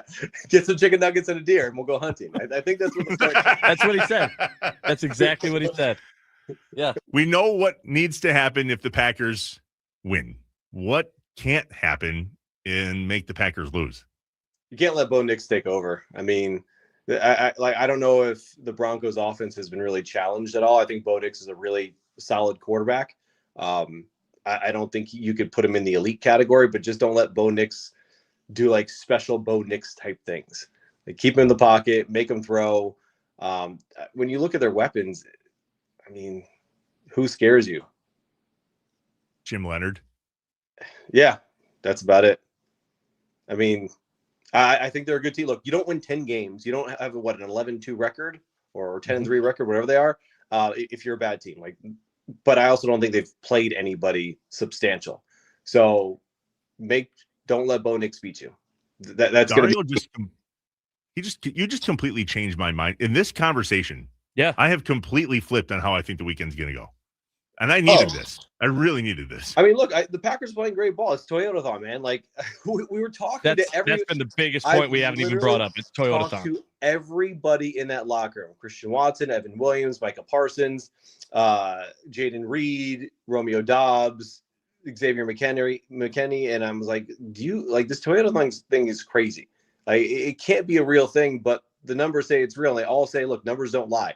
And when we talk to Jordan Love about it, all he'll say is it's that time of the year. Like you have to start playing good ball, which makes sense. You do, but just because it's that time of the year doesn't mean I'm going to start playing good ball. Like I know it's the morning, I have to be up and ready, but doesn't mean the bus driver is going to be really good with me. Like the bus driver didn't play good ball this morning. No. Like she was supposed to play good ball this morning, she didn't. So to be able to do that, three straight seasons. Like, do you guys know the numbers? Have you looked at these numbers? Have you guys? Yeah. I don't have them handy, but it's disgusting. 36 touchdowns, 2 interceptions during Toyota-thon the last 3 seasons. Mm-hmm. I think it's like 44 touchdowns and 29 interceptions, or like something crazy. The Packers are 14-5. His completion percentage is like 75% during Toyota-thon, where it's 61 outside. Like it's just stupid numbers. So everybody's buying into it. I think Love is obviously right. Like I don't know if Toyota-thon is actually a real thing, but I mean he just seems to get better as the season goes on, and his weapons are getting healthier. But there's also that belief like, oh crap, it's Toyota-thon now. Like we got a quarterback and good things are happening. I'm buying a Sienna right now. I'm gonna buy 2 of those bad boys. Yep. Sequoia. Enjoy the pub. Yeah, exactly. All right, Dario, before I let you go, I'm sure Josh was just about to ask this. Prediction time, right, Josh? Yeah, score predictor. What do you got? 27 seems to be their lucky number, like around that area. So I'll go like 27-14. Packers. Okay. Is there any chance this is a big blowout? Yeah, I mean, look, the problem is the Packers don't get into blowouts because, and this is another thing that infuriates me about Matt LaFleur. Once he gets a comfortable lead, he throttles down like big time. Like they keep it close. It's never like foot on the throat. It's never, I'm just going to put you away and embarrass you. I think he has a little bit more respect. He just wants to like run the clock and play conservative and make the clock his friend. And we've seen how sometimes that comes back to bite us in the butt. I think 27-14 is a safe bet. I don't think the Broncos have played a defense like the Packers. And we've seen once the Packers get up 21-14, they kind of try to milk the clock a little bit. But it could be a blowout. Maybe Matt LaFleur wants to kind of change it up a little bit and go crazy. Who knows? Let's party. Statement. Let's party. Yeah. Probably going to get a McChicken and a RAV4 today. Dario, thanks a lot. Brad, I can't wait to get those nuggets and a deer. I'm going to go there you go. Yep. Ride them all the way You to the sound like I'm bus. on acid sometimes. Yeah. I'm not. Where did you get that from? Is that like a family thing you passed There's down? no way that's the first time he's ever said it. First time I've ever said it. No and way. Here's what well, welcome to my brain. Just for a hot second. It's crowded in here, so just a moment. Matt LaFleur talked about scared money don't make money, right? And you were referencing how he's aggressive until he's not. Yeah. And so he's like sometimes scared of money and sometimes not. And I just talked in a recent conversation about how McChickens kept me alive in my early 20s, I should say, late teens. So yeah, that's just, dude, right here. It's something. I was gonna say there's no way you've been lately because you ain't getting a McChicken for $2 anymore. But that's a different story. Oh, what are they now? Are Everything, they not everything. Have you bought a Happy Meal's like $9? Do they have a dollar menu still? Hell no. I don't know. I'd be Tariffs. Those chickens coming from those, Yeah. those Puerto Rican chickens. McChicken tariffs. You didn't hear about that? In the Those news? McChicken tariffs. Yeah, exactly. Where do you think French fries come from? They call them French fries, right? Oh, great. Yep. Taxed. Great. Oh, all right, buddy. We appreciate you. No, we should probably stop before we get in trouble, right? Yeah. Yeah, we're out of here. Thanks for making this work. We appreciate it. Yeah, thanks. Hopefully Dario. chat with you next week, man. See you guys. All right. Dario Melendez, WISN 12, Wisconsin Sports Radio Network guest hotline, powered by Gruber Law. One call, that's all. I'm hungry. That's what's up, Wisconsin. When we come back, what are you up to? Live from the Wisconsin Sports Radio Network studios. We're inside Wisconsin sports. See you in 2 or 3 or 4 McChickens, that is.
The Nicolay Law Fan Talking text line 414-677-1250. What's up, Wisconsin? What are you guys up to tonight?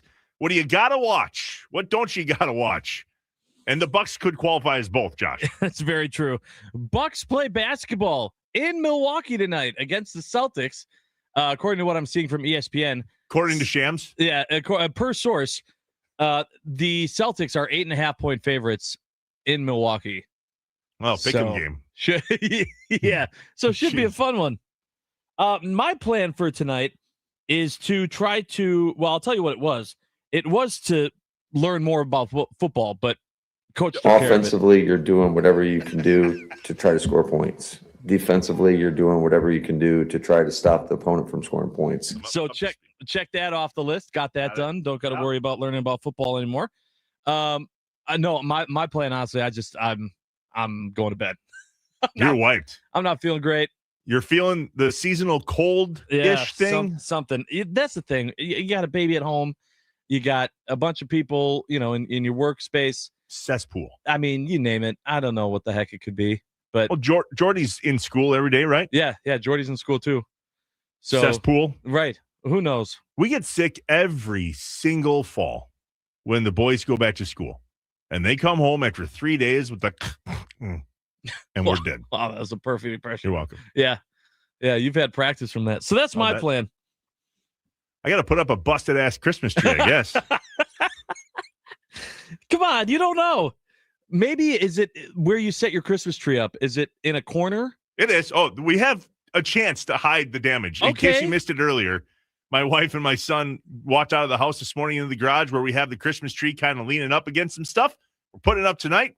We didn't want to cut the bottom off. We're letting it, fall, if you will. And it fell on my wife's car. Here's what I didn't say. And I don't think anybody's listening. I think it's my fault. Well, of course it's your fault. Well, no. You weren't this there. It's your actually fault. my fault. Oh.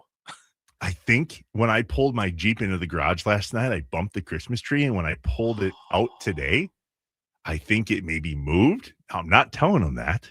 Right. You're just telling the whole state of Wisconsin. They're not listening. Sure. My son's in school. Okay. My wife's at work. Yeah. Ding, ding, ding. Yeah. Jason. Jason 920 is going to text Amanda right now. Oh, didn't take that into consideration. He's absolutely going to spoil this for you. Crap. Well, I hope GB plays today too, man. Yeah, they do. And we're still on clipboard watch. Hopefully no stools. What's this padded clipboard crap? Yeah, next week, he better bring it along. I want to see that because, listen, I just get to go along for the ride on this bet, but I still want it to be fair. It needs, this foam border around it, that doesn't seem fair. It's one of the best things that Josh and I do all week. We chat with Doug Gottlieb on Wednesdays at 8 a.m. In case you missed that chat yesterday or any of the stuff that we brought to the table in today's show or Tuesday or Monday or whenever, you can catch up. Go to Apple, go to Spotify, wherever you listen to podcasts, search Inside Wisconsin Sports on your favorite podcast app. Hit the follow button, and you can catch up on every episode Josh and I do here on Inside Wisconsin Sports whenever it works for you. Mm-hmm. Very true. We're going to talk more Broncos tomorrow. Yes. Promise. And not the Bears. Yes. The Bears can wait. Yeah. Just give it 2 days. Dario just changed that for me, by the way. He totally did. I will never want to give him that credit, but he was on top of things today. He had good insight. He changed the way that I'm approaching this game. I was kind of with you I want him to win, but does it matter? Yeah, it matters. And I said they're not a paper tiger. They kind of are. Yeah, they kind of are. It's the same thing. Some of these teams that they lost to or beat, their records have flipped from when they faced them, but they're a very beatable team based on their record. My mom just texted me I'm listening, which means my wife's about to find out. All right. On paper, the Broncos look good. 55 sacks is no joke, man. Right. But when Dario's like, well, who have they played? You and I are like, oh, about that. Yeah. Well, and you're like, well, they played the Chiefs. They played the Eagles. Yeah, they played an Eagles team and a Chiefs team that are struggling. Ain't that good? No. It's all part of it. Packers are good. That we know. The Packers are good. And they're on a heater. Our thanks to Dario Melendez for joining us after the bus snafu. Yes. That's not an easy thing to do. And he was able to jump back on with us. So we appreciate that. Wes Hodkowitz today. Yeah. Thank you, Wes. Dude knows ball. So too does Coach LaFleur. We appreciate his football 101 that he gave us in the presser. I can't wait to see what I learned today. Yeah, me too. I hope it's something, I don't know, level 2 of. Offensively, you're doing whatever you can do to try to score points. Defensively, you're doing whatever you can do to try to stop the opponent from scoring points. There you go. And the one earlier in the week that made me think of Tecmo Bowl was, we bet that it was going to be a run play, and it was a pass play, and we were screwed until we weren't. That's what it's like to have Lawrence Taylor on the Giants in Tecmo Bowl, right there. Unless the other team has Bo Jackson, then we're screwed. All right, Wisconsin, we'll see you tomorrow. We love this. We love you. Inside Wisconsin Sports with Trevor and Josh, live from the Wisconsin Sports Radio Network studios, powered by the Potawatomi Sportsbook. Because we're not done yet.